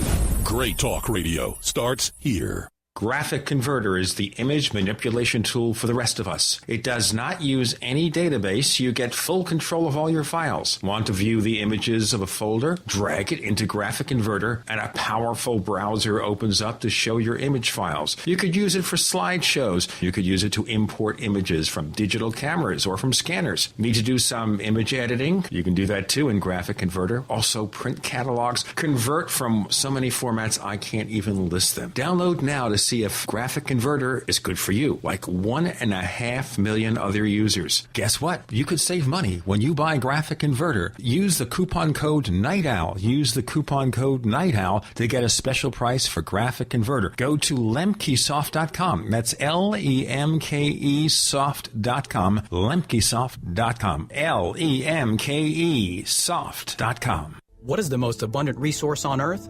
Water. It's essential for sustaining life. But it's not always the most available. When disaster strikes, water quickly vanishes from store shelves, like it did during 9/11, Katrina, Japan, and in Joplin. 3 days without water and your body begins to shut down. Don't risk being without an abundant supply of water when the next disaster hits. Get a FlowJack hand well pump. The affordable FlowJack drops right into almost any well and is easy to install without having to remove the existing pump, giving you immediate access to plenty of cool, clean water. You could risk your family's health on a limited supply of stored water, or you could be prepared with the reliable, affordable FlowJack backup hand pump kit for only $3.99 complete. See how it works at flowjack.com, spelled FLOJAK.com. Be sure to spell FLOJAK.com or call 855-4FLOJACK, 855-4FLOJACK. That's 855-435-6525. Proudly made in America. FlowJack hand well pumps. Peace of mind in a box. If you owe money to the IRS, you can't make the problem go away by yourself. But with the help of Dan Pilla, you can get your problem solved once and for all. Hi, I'm Dan Pilla. For 30 years, I've helped thousands of people solve their tax debt problem, and I can help you solve yours too. We take a very simple but proven 3-step approach to solving your problem. First, we stabilize IRS collection actions so you don't have to worry about the IRS seizing your bank account or paycheck.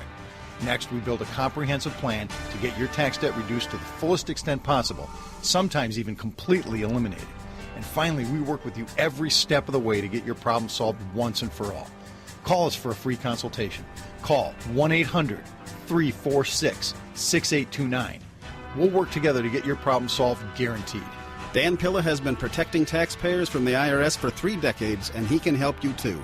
Call us today at 800-346-6829. That's 800-34-NO-TAX. Spring is here. Growing season. The economy is not getting any better. In fact, it's getting worse. Think about it. At this rate, how will your life be in a month or even a year? Maybe you've been putting things off, but the time to act is now. The country is running out of food. You need to get your seeds before it's too late. At organicaseed.com, you'll find one of the largest online selections of heirloom seeds, survival seed packs, as well as the giant vegetable seed collections that can feed you and your family for years. Grow your very own fresh vegetables, wheatgrass, fruits, herbs, rice, tea, coffee, and tobacco. With detailed growing guides available to you at no charge, you can maximize your harvest and investment. And the best part? All orders ship within 24 hours. So head over to organicaseed.com. That's ORGANICA seed.com. Organicaseed.com today.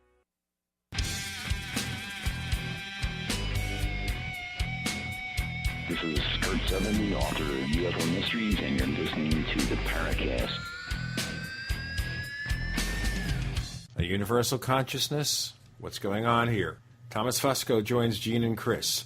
So, Thomas, what's your response? As far as the universal consciousness? Yes, sir. Yeah, that's a good way of looking at it. Now, that term has been used, or I should say, terms have been used to describe that same idea for centuries. We can talk about Plato's forms, which was an early form of this. If we go to the Bible and we look at the Greek at the beginning of the Gospel of John, it uses the word logos, which is translated in English translations to the Word of God.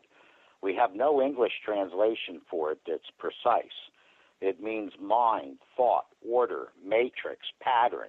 So the logos is that same thing. We get into modern times, we have the physicist David Bohm speaking of something called implicate order. Edgar Cayce called it Akasha, the Akashic records. So this idea has gone on for quite a long time. What has been missing is how to make this idea tangible and be able to tie it in conceptually to physical reality. And this is what my book does. It presents these ideas that bridge these philosophical and metaphysical ideas to solid scientific reasoning. It almost sounds like you're talking about some sort of holographic quality, that human consciousness may be some sort of holographic part of a larger, like a piece of a hologram that contains the whole. Mm-hmm. Well, David Bohm presented an idea that he called, that has been called the holographic universe, which is that same kind of an idea that, this specific order is reflected in every aspect of reality. Take a look, for example, in the natural world. We see birds that fly. They have wings. They have certain aerodynamics to them. And they have an evolutionary, if we're going to subscribe to evolution, we have an evolutionary path from dinosaurs that has resulted in birds. Well, now let's take a completely different evolutionary path and look at the primates and the very small mammals that appeared many millions of years ago. And they evolved, one of the forms they evolved in were bats. And you take a look at a bat and a bird, and you tell me if that's coincidence and random chance, that there isn't some sort of a synchronicity of a greater pattern going on. Why do flying fish fly?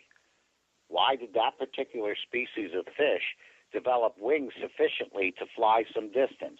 We see the same image, this holographic picture echoing throughout reality. Yeah, why don't we have other species of mammals that actually physically fly, not soar like, as you point out in your book, flying squirrels? Why don't we have other species of fish that actually are able to spring out of the water and fly quite a distance? How does science explain that? Well, if we take a look at water as a thicker medium than air, then all fish fly. They all fly. Okay. But they don't they don't spring from wave tops and go, skimming for, almost 100 yards in some cases across the tops of waves and then splash down. Yeah, that was a very strong natural synchronicity, so to speak. Give you another example. We can hear the noise in the forest canopy of all the different birds singing and insects chirping and that type of thing. And then we sometimes see it in comic strips where somebody gets hit in the head, and you see the birds flying around their head because they're hearing the birds. Well, I'm one of those individuals that had that happen to me, and I heard that ringing, that bird-like sound. It's not like the forest canopy. It is precisely the same sound as the forest canopy. And so there we have an order and a structure at work in the forest canopy that's also at work in the human brain. It's just manifested itself in different material structures and forms, but it's the exact same piece of information. Being struck in the head, I think for some of our listeners, this whole topic of how consciousness and evolution all relate to science and synchronistic coincidence, if you will, for lack of a better term, I think we have some people out there, including myself. My head hurts thinking about a lot of this stuff, and unlike you, when I got hit in the head a few times in sports and other things, all I heard was a giant bell. I didn't hear any birds, and when I came to, it was like I was being born again. It was very, very disconcerting. Watch out for the brain damage. Mm. A little too late for that, Gene. I'm not going to say anything. Oh, my. Well, guys, can we talk a little bit about the bending of space in a haunted house? By all means. Yeah, Sure. that sounds good. I just did a pretty sophisticated haunted site investigation, actually 3 sites, last week with a 3D camera crew. So I'm all ears. Okay. Well, especially from some of these programs that have been on the TV in recent years, many people are familiar now with the type of observations that occur in a paranormal haunting and some of the different instrumentation that's used to pick up certain readings. But we were talking earlier about how paranormal gravity actually is. Now, one of the aspects of reality that is always associated with a gravitational field is the bending of space. Einstein brought forward that in his theories of relativity, and it's been proved over and over again that space bends in association with gravitational fields. So if we were to take this paranormal effect, this bending of space, with no direct physical cause, and bring it inside of a haunted house, we're going to see a number of different manifestations that are a result of that. And just interrupt me if we're getting near a break, please, because I'm going to go on a roll with this. I'll tell you what, we'll give you the roll, the butter, the bagel, but you got a little over 2 minutes, so go ahead. All right. What the bending of space would do inside of a haunted house, unlike the depths of the cosmos, there's material there. There's atmospheric presence there, and that consists of molecules and atoms. So when a bubble, let's say if we had a bubble of space-time that expanded in a haunted house, it would crush and compress the atoms of the air molecules that are in the bent space immediately surrounding it. It would agitate the electrons and jump them into their higher orbits. So the first thing we would see is an electromagnetic field that would come out of thin air. Now, once that excitement is expended and those electrons drop back down, there's 2 things that they could emit given the certain conditions. One of them is photons. And that's exactly what we would have in an LED. We pass an electromagnetic field through a material, and we get a light-emitting diode because of the photons that are being emitted by the electrons. Another thing that we would get is thermal energy. So here we have a mechanism that would not only show us where electromagnetic fields come out of nowhere, but how they could also sometimes be luminous and also create heat signatures on thermal cameras, which surprisingly enough, when we look at the paranormal thermal images, they're not like the thermal images of living beings. It's clear that the mechanism to create the heat occurs uniformly across the entire figure, and that it is the exact same mechanism that's working all the way around it. The bending of space would also create gravitational pull. And so many people say at the onset of paranormal events they get a feeling of heaviness. So that would explain that as well. So it almost follows there, if we can bend space, can we also bend space in a way that we can go back and forward through time, or even break the light barrier, warp drive and gauge and all that stuff? In my model, yes and no. Okay, in my model, that takes it both ways. Yes. In my model, it is unnecessary to go through all of that kind of physics to figure out how to get that done. There's a completely different way. In a paranormal haunting, for example, we see apparitions of people who lived 150 years ago, for example, appear and disappear, or more precisely, materialize and dematerialize. When that 19th century Victorian lady materializes in an apparition, it's being collected and assembled from the exact same information that assembled the original lady 130 years ago, which means not her physical body, but her information. We picked up her information. Let's go into that. That's interesting. Maybe we could travel through time, and we hope we don't change things. Thomas Fusco joins us with Gene and Chris. You're in the Paracast.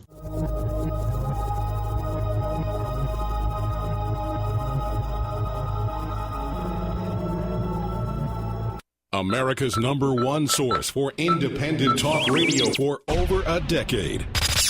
We are the GCN Radio Network.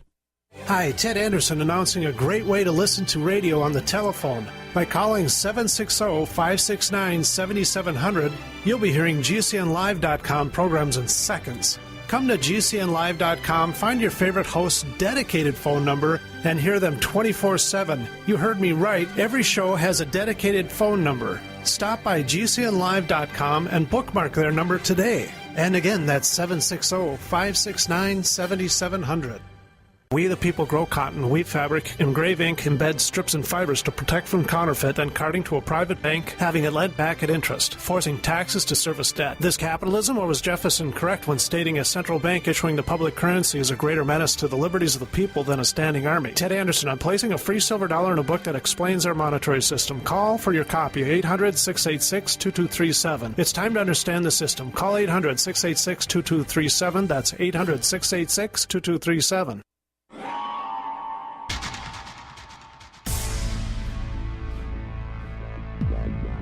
Welcome back to the Paracast, the gold standard of paranormal radio. And now, here's Gene Steinberg.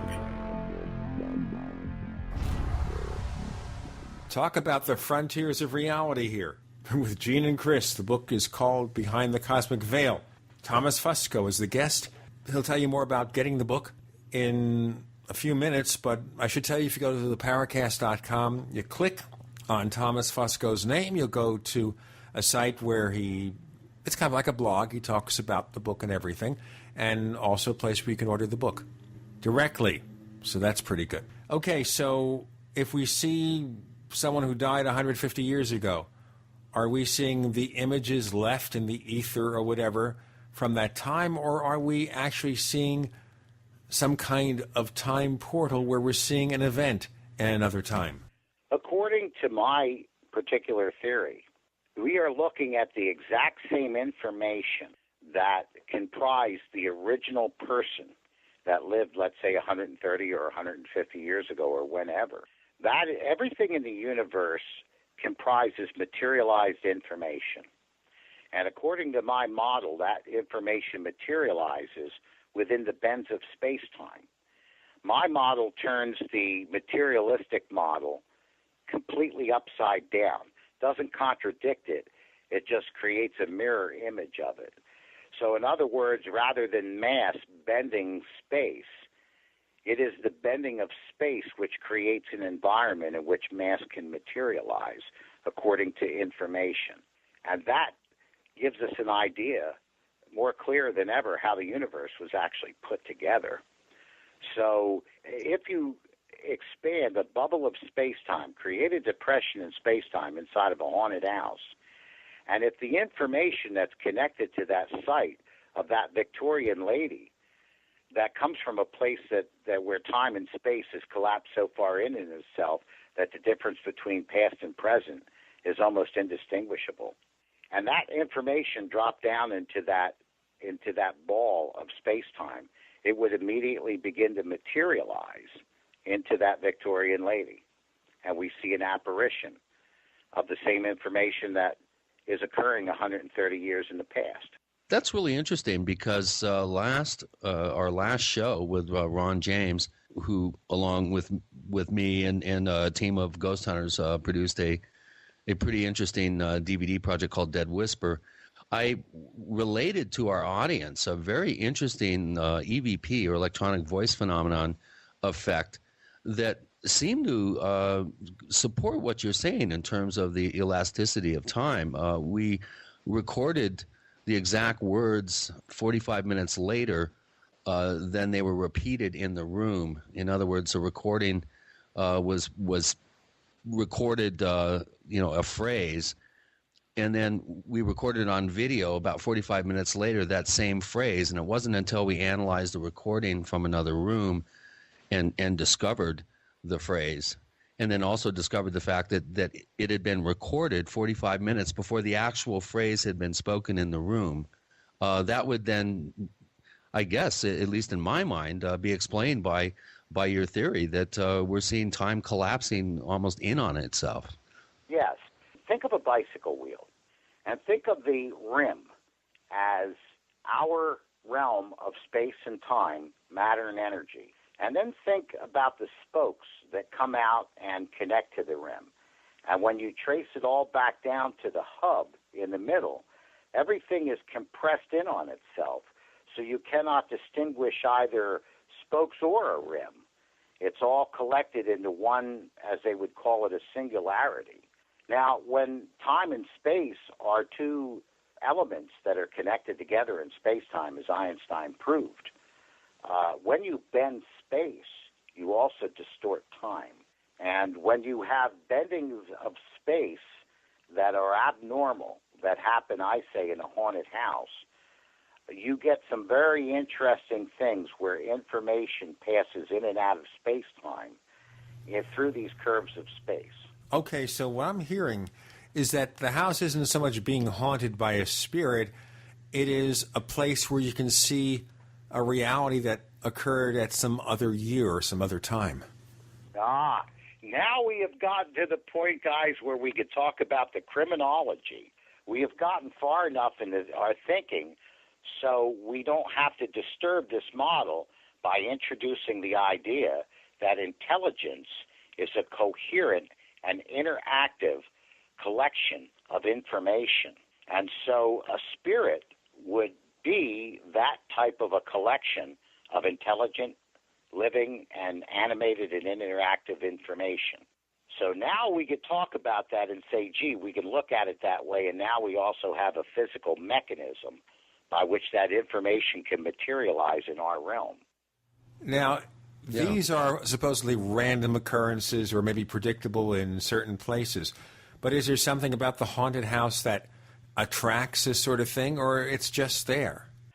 Well, one of my speculations, and this is definitely a speculation, this has no way to scientifically validate it, but my speculation is this. Based on the ability of a human brain to change the face of reality, to materialize information in the real world, like what people are sitting at computers maybe listening to this, that computer can't occur naturally in nature. It's materialized information from a human brain. That the human brain has the ability, through strong emotion, trauma, to actually damage the fabric of space and time in certain locations. That sounds like fun. I'm going to damage something soon. So it becomes like fatigued, like a piece of metal that bends back and forth until it gets weak. Then when you have intelligent information that's connected to the information from which the location is assembled from, is materialized from, and it has these doors being created by these damages in space-time where they can bend them easily, that's my model of why some places are haunted and others are not. Does it follow that we could recreate the circumstances and produce this at will? I think if UFOs are intelligently contrived craft, that's exactly what UFOs have done. Whoever built them has cracked the physics behind what we observe in haunted houses and have designed technology according to those principles. So it follows then that there are principles that maybe we can discover and create our own UFOs. Absolutely, once we understood the physics. Let me mention something about EVPs real quick if we can. Sure. In a normal voice, for example, we understand the physics of sound. But what makes our voices normal is that they're physically connected to a set of vocal cords, a physical cause that's locally connected to the agitation of the air molecules that create sound. Now, in paranormal voices, we have a disembodied voice. We have the effect, and that's normal. We just don't have a physical cause. But if you expanded a bubble of space-time in a haunted house, and then you materialized vocal information the very edge of that bubble would begin to vibrate and act like a speaker. And so the actual face of space itself would vibrate like a set of vocal cords and produce a disembodied voice out of thin air. The other thing it would do, we talked about earlier that expanding of space would create an electromagnetic field. At certain frequencies, when that surface of the space-time bubble is vibrating, it would set off an oscillation, a compression, electromagnetic compression wave that would induce itself directly on the copper coils of a recording microphone, completely bypassing the analog diaphragm. And so once it got that field induced onto those coils, it would be just like the diaphragm creating the field. It would go into the recording device, and it would translate it into audible voices. And so you would hear something on the recorder, and nobody audibly heard it standing right next to it because it would be electromagnetically induced onto the recorder. And we've talked about things like that happening from time to time. We have Thomas Fusco. The book is Behind the Cosmic Veil. With Gene and Chris, you're in the Paracast.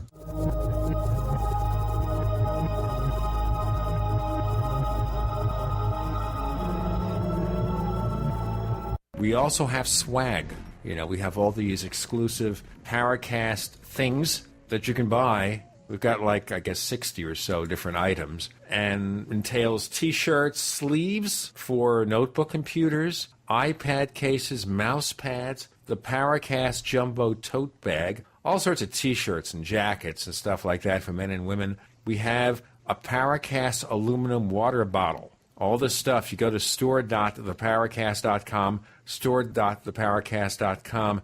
What makes it special is that the items are the best quality, great T-shirts, fabrics, and they have our official logo on them. That's what makes them special, in multiple sizes and colors. We even have stuff for children, stuff for women, stuff for men. We have all sorts of sizes, like small up to X large. A lot of good stuff. That's the swag from the Paracast. You go to store.theparacast.com, stop by, and take a shopping tour. Meet Jerry D. Hi. Jerry and his family, like you, are very concerned about world conditions and have gathered many emergency preparedness items, including turtle tough shelters. We have added 2 24-foot turtle tufts to our supplies and feel very secure knowing our large family is ready for whatever the future may bring. Turtle tough shelters are not tents. They are permanent yet portable 4-season geodesic frame shelters that are as strong as a cabin at a fraction of the cost and are easy to set up, take down, and move anywhere. Available in 2 sizes. Get your Turtle Tough shelter and accessories included at turtletoughshelters.com. That's turtle, TUFF shelters.com. Or call 801-623-3288. That's 801-623-3288. Or see them online at turtletoughshelters.com. Turtle Tough Shelters, your all-season home away from home.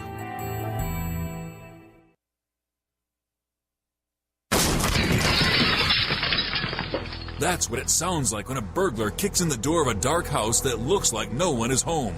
Don't let your home be the next target. Make it look like someone is home watching television with Fake TV. Fake TV is a small electronic device that makes the same light as a real television. So from outside, it looks like someone is home watching TV. Fake TV plugs in just like a lamp on a timer, but is far more convincing to burglars. Fake TV deters burglars, costs far less than an alarm, and is highly recommended by numerous police departments. Use it anytime you're away from home. To order your Fake TV for only $34.95, go to faketv.com. Or call 1-877-5-FAKE-TV. Each additional Fake TV is only $29.95, so get one for you and one for a loved one for safety, security, and peace of mind for both of you. Call 877-5-FAKE-TV or go to faketv.com. faketv.com, the burglar deterrent.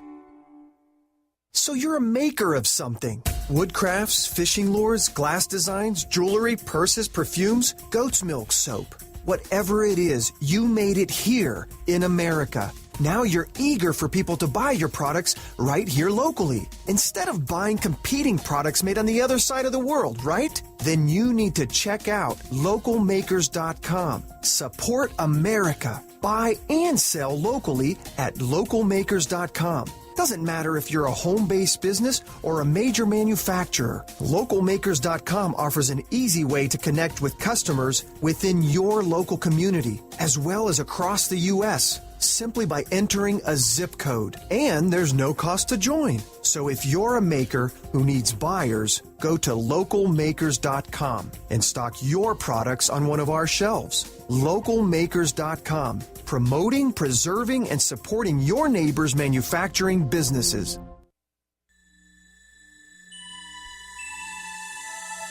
This is Jacques Vallée. You're listening to the Paracast, the gold standard of paranormal radio.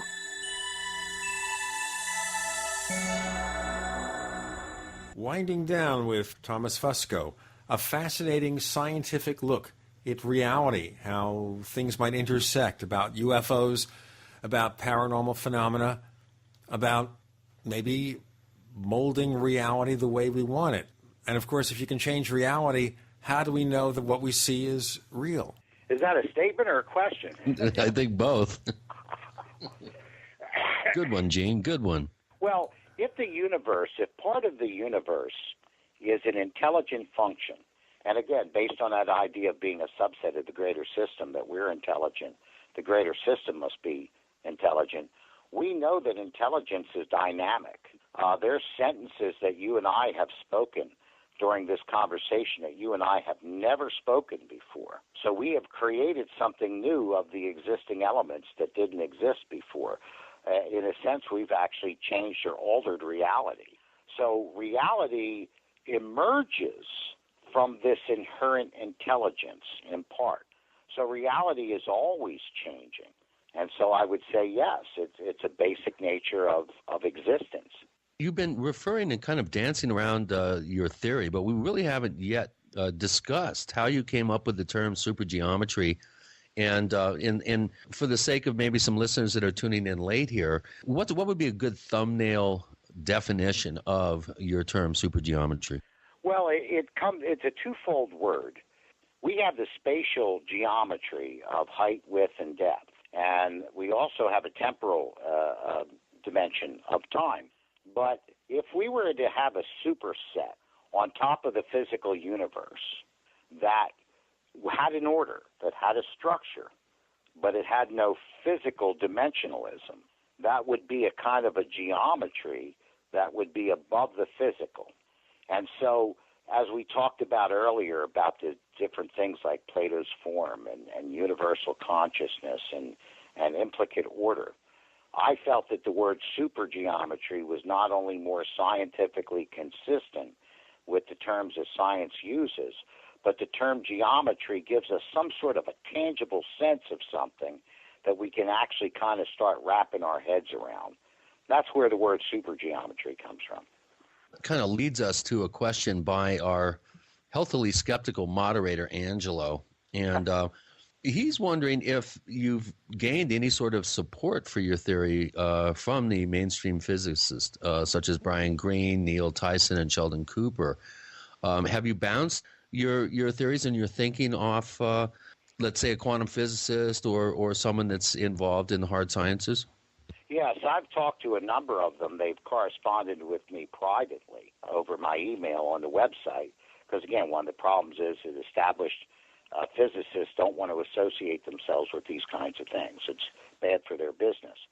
But more importantly, most of the people in the paranormal community are familiar with David Roundtree. And this is the crazy thing about this, guys. My model makes a number of predictions that are testable. This is what's differentiating it from philosophies and metaphysics and other kinds of things that you've heard before. This is something extremely different. And a couple of the things that it predicts in a haunted house, number one, we would see barometric pressure variations. We would see the distortion of time. We would see the creation of independent gravitational fields on three axes. That, in other words, it's a separate field that's opening up other than the one that is of the Earth's. We would predict that a EVP could be recorded in a vacuum, and we would also be able to predict that an EVP could be reported on a recorder where the diaphragm has actually been removed. A couple months ago, I was in an interview, and it was the first time I met David Roundtree, and we sat down and started comparing notes, and he has actually conducted these experiments that have verified the predictions that my theory makes. We had David Roundtree on the program back in January 2010. So, yes, he is involved in some cutting-edge research. And you bring up a very interesting point that there's a real potential for demonstrating some sort of time compression and effects that actually violate the laws of time, or the temporal fourth dimension, for lack of a better term. And as I described in a previous question, yes, I personally have been involved in demonstrating that in one sense, and then in other senses too. We've had EVPs that have answered questions before they were asked, which always puzzled me. But with your model, you're saying that you could actually explain that and expect that. Now, what about, are you familiar with what probably are the first EVP recordings? I think they were done in 1909 in Siberia on an Edison wax cylinder that I don't believe had a diaphragm. I think it was recorded directly onto the wax. I'm not exactly sure the rudimentary electronics behind the original recording device, which is a wax cylinder that Edison invented, but would that be an example of a diaphragmless recording? No, because the Edison recorder had a diaphragm that was connected to the needle that cut the grooves in the wax cylinder. It was a completely analog device, but it was an acoustical device. Something occurs to me as we talk here. You have a fascinating book here, lots of interesting theories. But where do you take it? Can you take it to mainstream science and say, hey, this is a pretty good idea, one we should explore? This is where my work has been different than anything that has come before.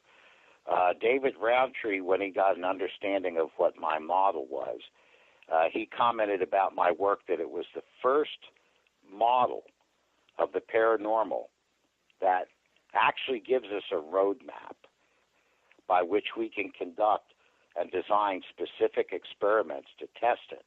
And moreover, after conferring with him, he and I have talked about the possibility of collaborating together to come up with, in the first time in history, a scientific paper that we will be able to submit to the mainstream scientific community on paranormal phenomena. Well, at this point, they haven't paid attention. How do you make them pay attention to this paper? How do you get them to say, hey, these are just a couple of Lulus coming out of the woodwork. We don't need to hear from them. How do they take you seriously? Well, this is where my theory is different. What I liken it to is kind of a couple different boxing rings. We have the boxing ring of the paranormal, and we've been trying to get the physicists to say, come in over into our ring, visit us, play over here, so to speak.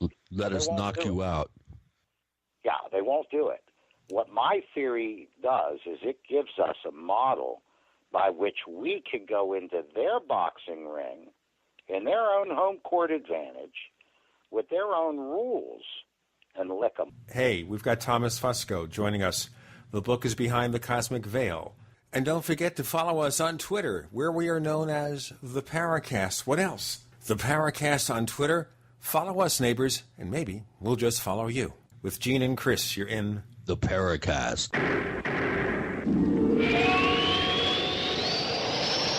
Are you tired of searching for great talk radio? Something more important. Search no more.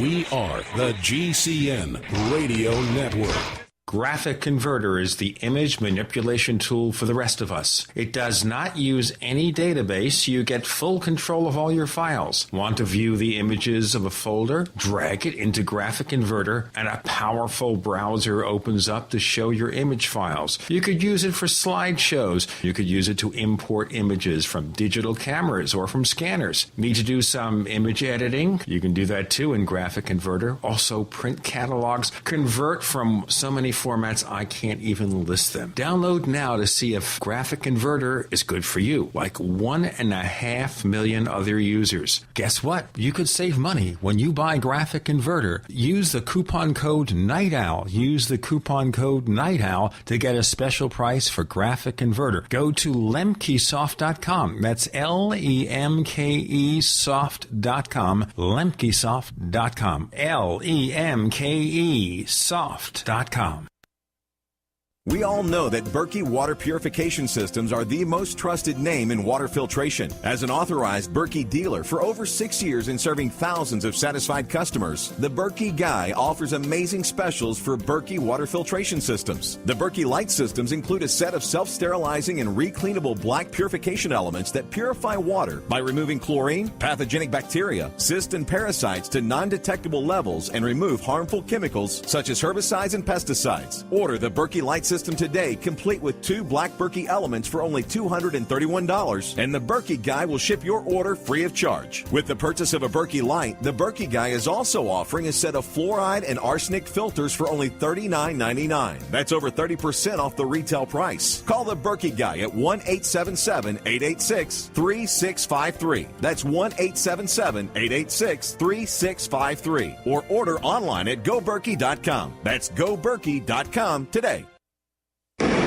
Hi, I'm Mark Craighead, founder of Crossbreed Holsters. I designed our top-selling holster, the Super Tuck Deluxe, to solve the problems of being poked, pinched, and gouged while carrying concealed. The Super Tuck Deluxe is the most comfortable, most concealable holster on the market today. We offer a 2-week free trial and a lifetime warranty. Visit us at crossbreedholsters.com. Don't forget, crossbreedholsters.com. In a coming-apart world, you need something to keep it tied together. That something is Atwood Rope, the highest quality rope made in the USA, from exotic braids for military, rescue, arborists, shipyards, tow line, or boating. Quality rope at affordable prices you and your customers can depend on. Find a dealer or shop online at atwoodrope.net. Enter promo code RADIO to receive 100 feet of 550 paracord free with purchase. Atwood Rope, working to keep the world tied together. Iodine protection packs from hempusa.org are now in stock for immediate delivery worldwide. Our iodine protection packs include microplant powder, green life kelp, red palm oil, and our clear roll-on iodine that will feed the body the iodine it needs. All iodine protection packs are in stock. Save you money and ship for free in all 50 states. Visit hempusa.org or call 908-691-2608 today. HempUSA.org has a revolutionary wonder food for detoxing the body and rebuilding the immune system. Microplant powder can help unclog arteries and soften heart valves while removing heavy metals, virus, fungus, bacteria, and parasites. Plus, it cleans and purifies the blood, lungs, stomach, and colon. Keep your body clean with microplant powder. Visit us at HempUSA.org or call 908-691-2608 today.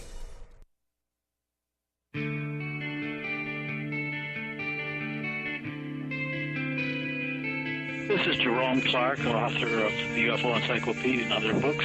You're listening to the Paracast. So you go on their own turf, Thomas Fusco, and you show them what's going on, and you get them to take you seriously.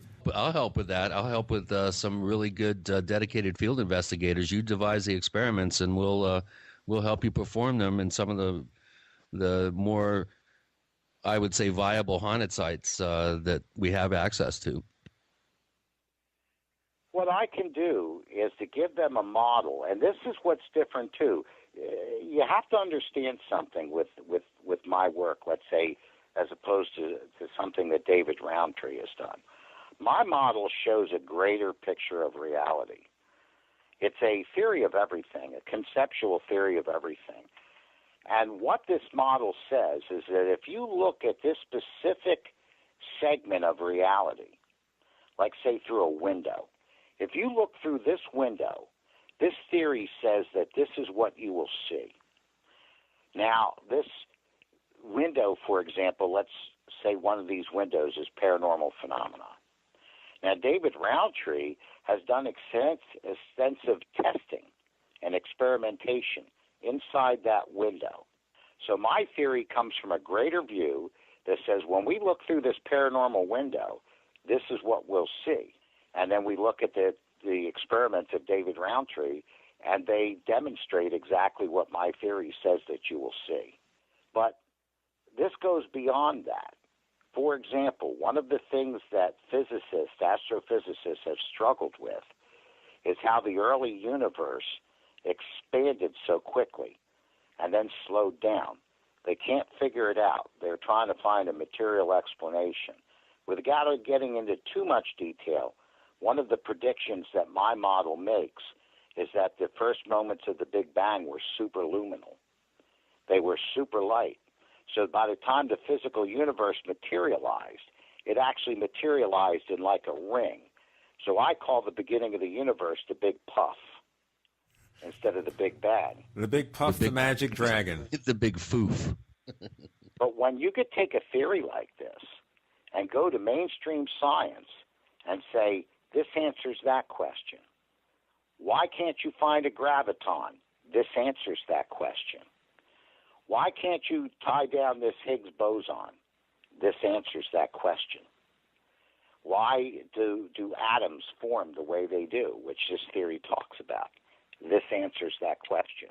Why do we have a timeline? This theory answers that question. Paranormal is just a small window out of this theory. So, yeah, when you have something like that, when you could say, I've got a model that answers more questions than yours, and we actually have testable results, they have to pay attention. They can't ignore you any longer. Well, like I said, I mean, I would be this would be a real wonderful opportunity to, to possibly work on developing some experiments that would be able to demonstrate predictability within your model. And hey, I will volunteer to help you do this. I'm one of the top EVP experts around who's been on the show, Mike Esposito, and I have been coming up with some pretty creative experiments. But I tell you, if you and David would come up with some and maybe bounce them off us, it might be interesting to take this to the next step and next level. Mm-hmm. You're right. One of the experiments that I predict that I'm hoping some of the organizations will pick up on is that the electromagnetic fields that are being measured, we only measure them for quantity right now. There's very little work going on that actually measures exact qualities, frequencies, and amplitudes. And we know that we have malfunctioning of electrical equipment at times in the presence of paranormal events when they emerge. So one of my predictable tests is that we need to start testing the frequency and amplitude of these electromagnetic fields. And my prediction is that when you begin to see your cameras and your other equipment malfunction, you will find that that's going to happen at a certain wavelength. And then when you go in the next haunted house and it happens, you're going to find it's going to happen at the very same wavelength. And so this is one of the predictions that my theory makes, that under certain wavelengths, you're going to see these malfunctions. You're going to see at certain wavelengths where you hear an audible voice that picks up on a recorder. Does that follow, then, that you could make a normal house into a haunted house? I think that you could. Theoretically, according to my picture, all we would have to do is figure out what the mechanism is going on in nature that bends space and then reproduce it. If you can create a bend in space, you can make these things occur. Does that mean bring UFOs out? Does that mean bringing Bigfoot out if Bigfoot is something paranormal? Well, I'm not sure about Bigfoot. I look at Bigfoot more along the lines of cryptozoology, I think there is a creature out there. It's just something we have to discover. Kind of like what Lauren Coleman says. Yeah, somebody's going to drag in a body, but I don't think anybody's going to ever drag in a physical body of a shadow ghost. It's a very different kind of phenomenon. Well, what you're talking about, it basically boils down to frequency and amplitude. If we could figure out the frequency and the amplitude, then we could generate that and maybe tune an environment, let's say. Yes. So one of the things that Michael and I have been working on is using dissonant tones and attempting to vibrate the actual structure itself with dissonant tones and harmonious tones. In other words, taking amplified tuning forks and creating resonant frequencies within a haunted site structure. Another experiment that we've been considering is going to a tuberculosis hospital and introducing into the environment sonically the sound of iron lung machines, the clicking of Zippo lighters, and then in the more tactile sense, introducing cigarette and cigar smoke. And then one idea, having a stand-up tragic friend of Michael's who's actually a severe asthmatic, talk about how difficult it is to be someone that suffers from asthma. Do you think these types of approaches may be on the right track? Yes.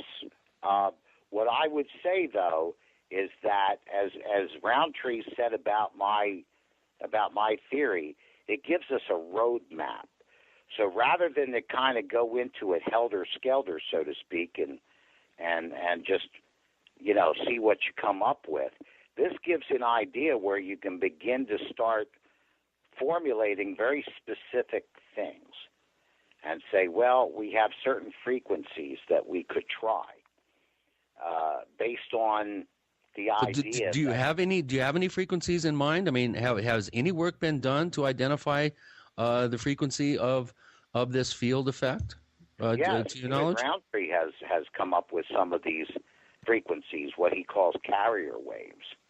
And so he's still experimenting on it. He's still kind of doing stabs in the dark too, like what you were talking about. Hey, let's try this and see what happens. And he gets some great results. What my model does is gives us a specific direction to go in. For example, if the human consciousness, and this has never been looked at like this before, if the human brain is a subset of the same intelligence that shapes and constructs the universe, then we already know quite a bit about brainwave frequencies. We should look at that. We should try those frequencies. So that also raises the question, what about people who take certain substances that we can name to see the larger universe or share in the universal consciousness? Do we need to blow our minds to get there? Do we meditate to get there? Is it just something natural that we will discover over time? And that raises more and more questions. And this is the kind of reality and the kind of exploration that can take us into many more episodes. We'll get Mr. Roundtree back on the show. That will be interesting. Thomas Fusco joining us with Gene and Chris. You're in the Paracast.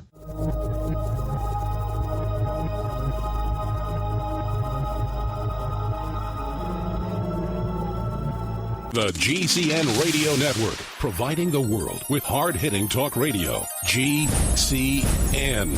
Great talk radio starts here.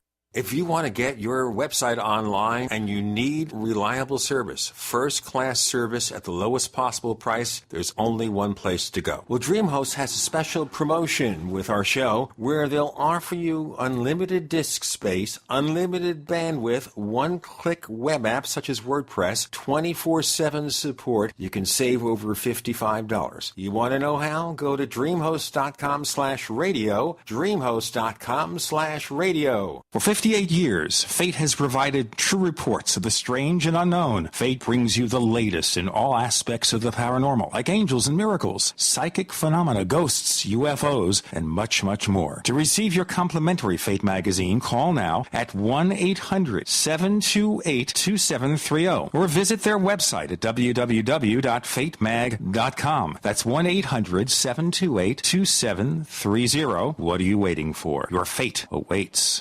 You may snicker when you hear this message, but you won't laugh after you experience the best-kept health secret ever, camel milk. Camel milk is loaded with health benefits far superior to other milk. Camel milk has antibacterial, antiviral, and anti-tumor properties, is rich in B vitamins, and camel milk is 3 times higher in vitamin C than cow's milk, and 10 times higher in iron.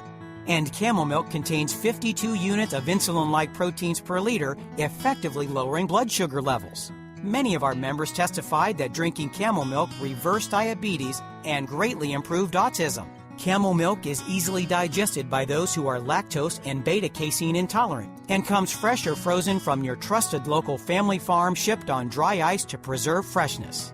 Go to camelmilkforsale.com now and look under products and pricing for the spring special with free bonus pints. That's camelmilkforsale.com, camelmilkforsale.com.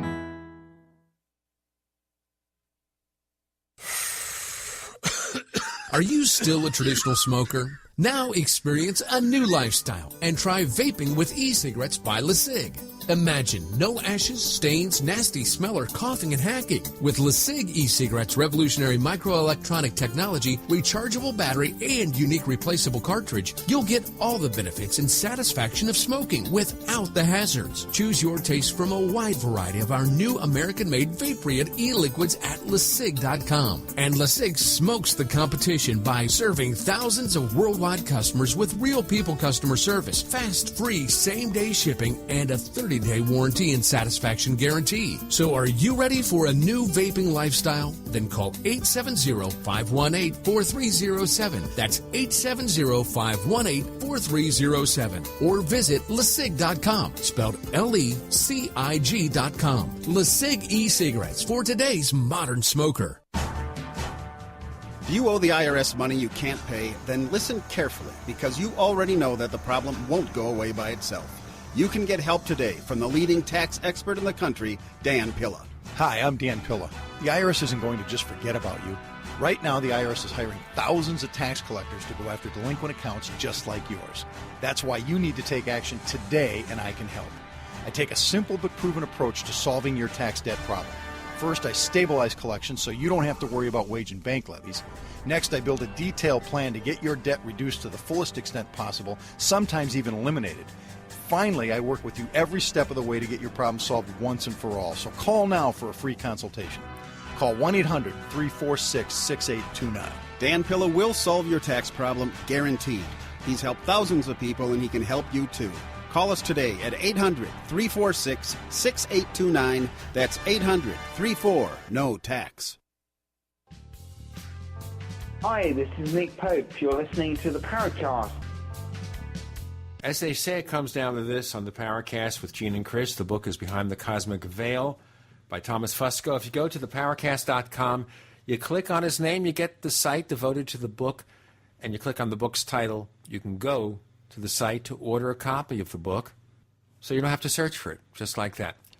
So, as I was saying here, we're exploring the universal consciousness and the part we play. So people who use certain substances or meditation, is that what we have to do to sense the part of the universal consciousness that we share? Well, I don't think so. I don't know what to say about that. I wouldn't encourage the use of illicit drugs or substances. But what I would say is this. We certainly know that all of these kinds of substances have an effect on the wave functions of the brain.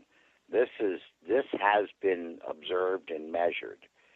And, of course, when you're speaking about wave functions, in synchronicity, so to speak, with information, that the brain is kind of like a computer. It has information and it It's shaped by information and processes information. You're going to see different kinds of things. For example, we have certain devices that are able to detect ultralight radiation or infrared radiation.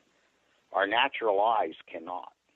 And so there is certainly a scientifically understandable reasoning behind the idea that if we change the wavelength patterns in the human brain, that it will be able to perceive different levels of reality that it won't in its natural state.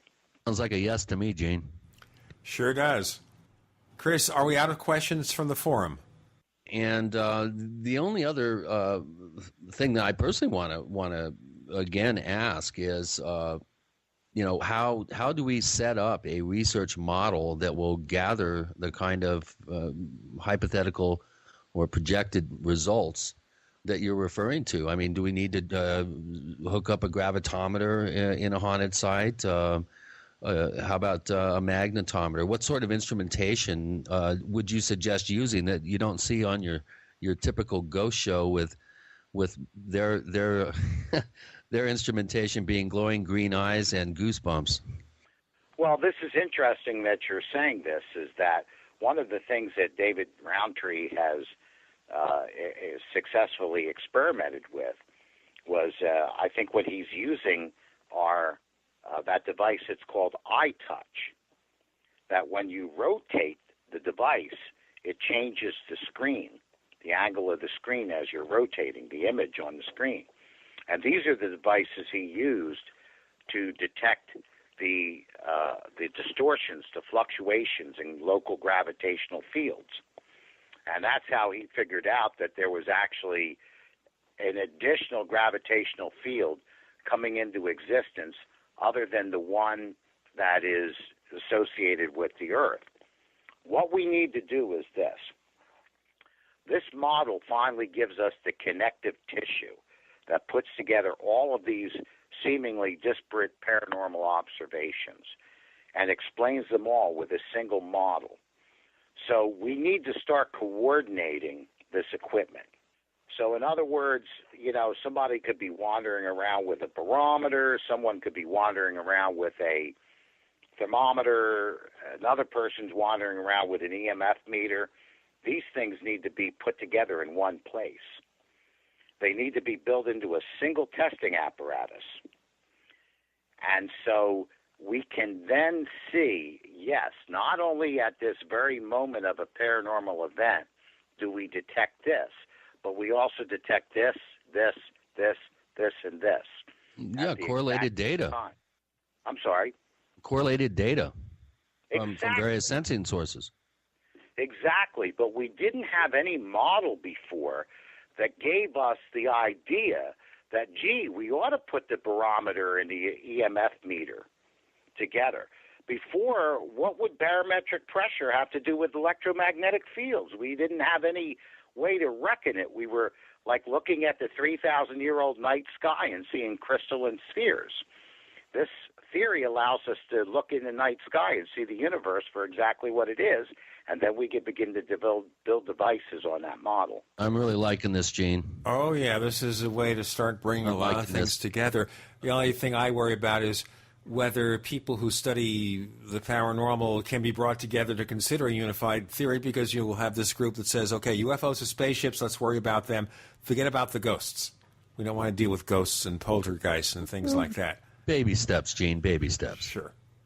What we have to do is to build a foundation of credibility, not only in integrity, but also in scientific method. And when we do that, it will begin to carry on its momentum and become mainstream. It will become the establishment, and some of these other factions within the paranormal community will become fringe. It's like what I talk about when I was prospecting for paranormal radio shows. I'd come upon a site where you'd hear the weird music play and you'd see bats fly, and the investigators are all dressed in gothic clothes with demonic tattoos and black fingernail polish with flashlights under their faces to make them look weird. That has to go away. Well, you know, we have the weird music, but not the rest. Well, we have the good only music. way that's going to go away is to make them fringe. The only way to make them fringe is to establish a mainstream, solid foundation based on reasoning and science. You see, today we're all fringe, though. That's the problem. The problem is we're all lumped in the same basket. This is fringe. This is UFOs. This is ghosts. This is fringe. It's not, let's have a mainstream basket with scientific researchers trying to figure out what's going on, and let's put the wackos aside. But then, since we're still building on an emerging reality, where do we say these are the wackos? Well, we don't have to. Once it begins to build as a legitimate science, as it should be, the wackos will go away. They'll go the way of the patent medicine guy that used to sell the dope off the back of the wagons in the 1800s. You mean they still don't do that? You know, they still do that, by the way, but now it's done on TV. If you look at those ads, you can lose weight, you can cure arthritis or something like that. It's the same stuff. But you understand the point that I'm trying to make. For example, let's take Bigfoot. I can guarantee you that there's a certain percentage of Bigfoot researchers that when they go to bed at night, they kneel down and pray to whomever, whatever God they believe in, that no one ever, ever, ever drags in a body. Because the moment somebody drags in a body, that expert becomes a nobody. They're out of business. It's kind of like we should pray that we never discovered reality behind UFOs either then, maybe, because we'll be out of business, because mainstream science will supplant all the researchers who have been involved, and they'll say, okay, it's now our province, get out of here. Yeah, bye. Thanks, but no thanks. You know, think about all the people that make a living talking about government conspiracies and trying to uncover the UFO phenomena, that if it was finally understood, all those people would lose their jobs. They'd have to go find another gig. Find another reality. Speaking of realities, tell our listeners where, Thomas Fusco, they can find more of the things that you write about. Well, all the information on my book, where to order it, Amazon.com's having a sale on it right now. The related articles, my blog, everything, including a contact email address if you want to get a hold of me, is at www.cosmicveil. That's spelled V-E-I-L, cosmicveil.com. And there you have a sample chapter of the book, Chapter 1. So you can check Chapter 1 under radio appearances. We are soon going to be included there. We're not there yet, but we will be there shortly. And you're also with Barb Adams, my friend over at Radio America on GCN. She's a good friend of ours. Chris O'Brien, your new site, OurStrangePlanet.com. It's slowly coming together, and it'll be here soon. Yep. Yeah, it's a paranormal event, but we're going to solve it. Thomas, really, this has been a real pleasure to have you on the show. Thank you for finding us. We really enjoy your grounded scientific insight, and I look forward to possibly working with you in the future. That would be great. Thanks so much for having me on. I really enjoyed it.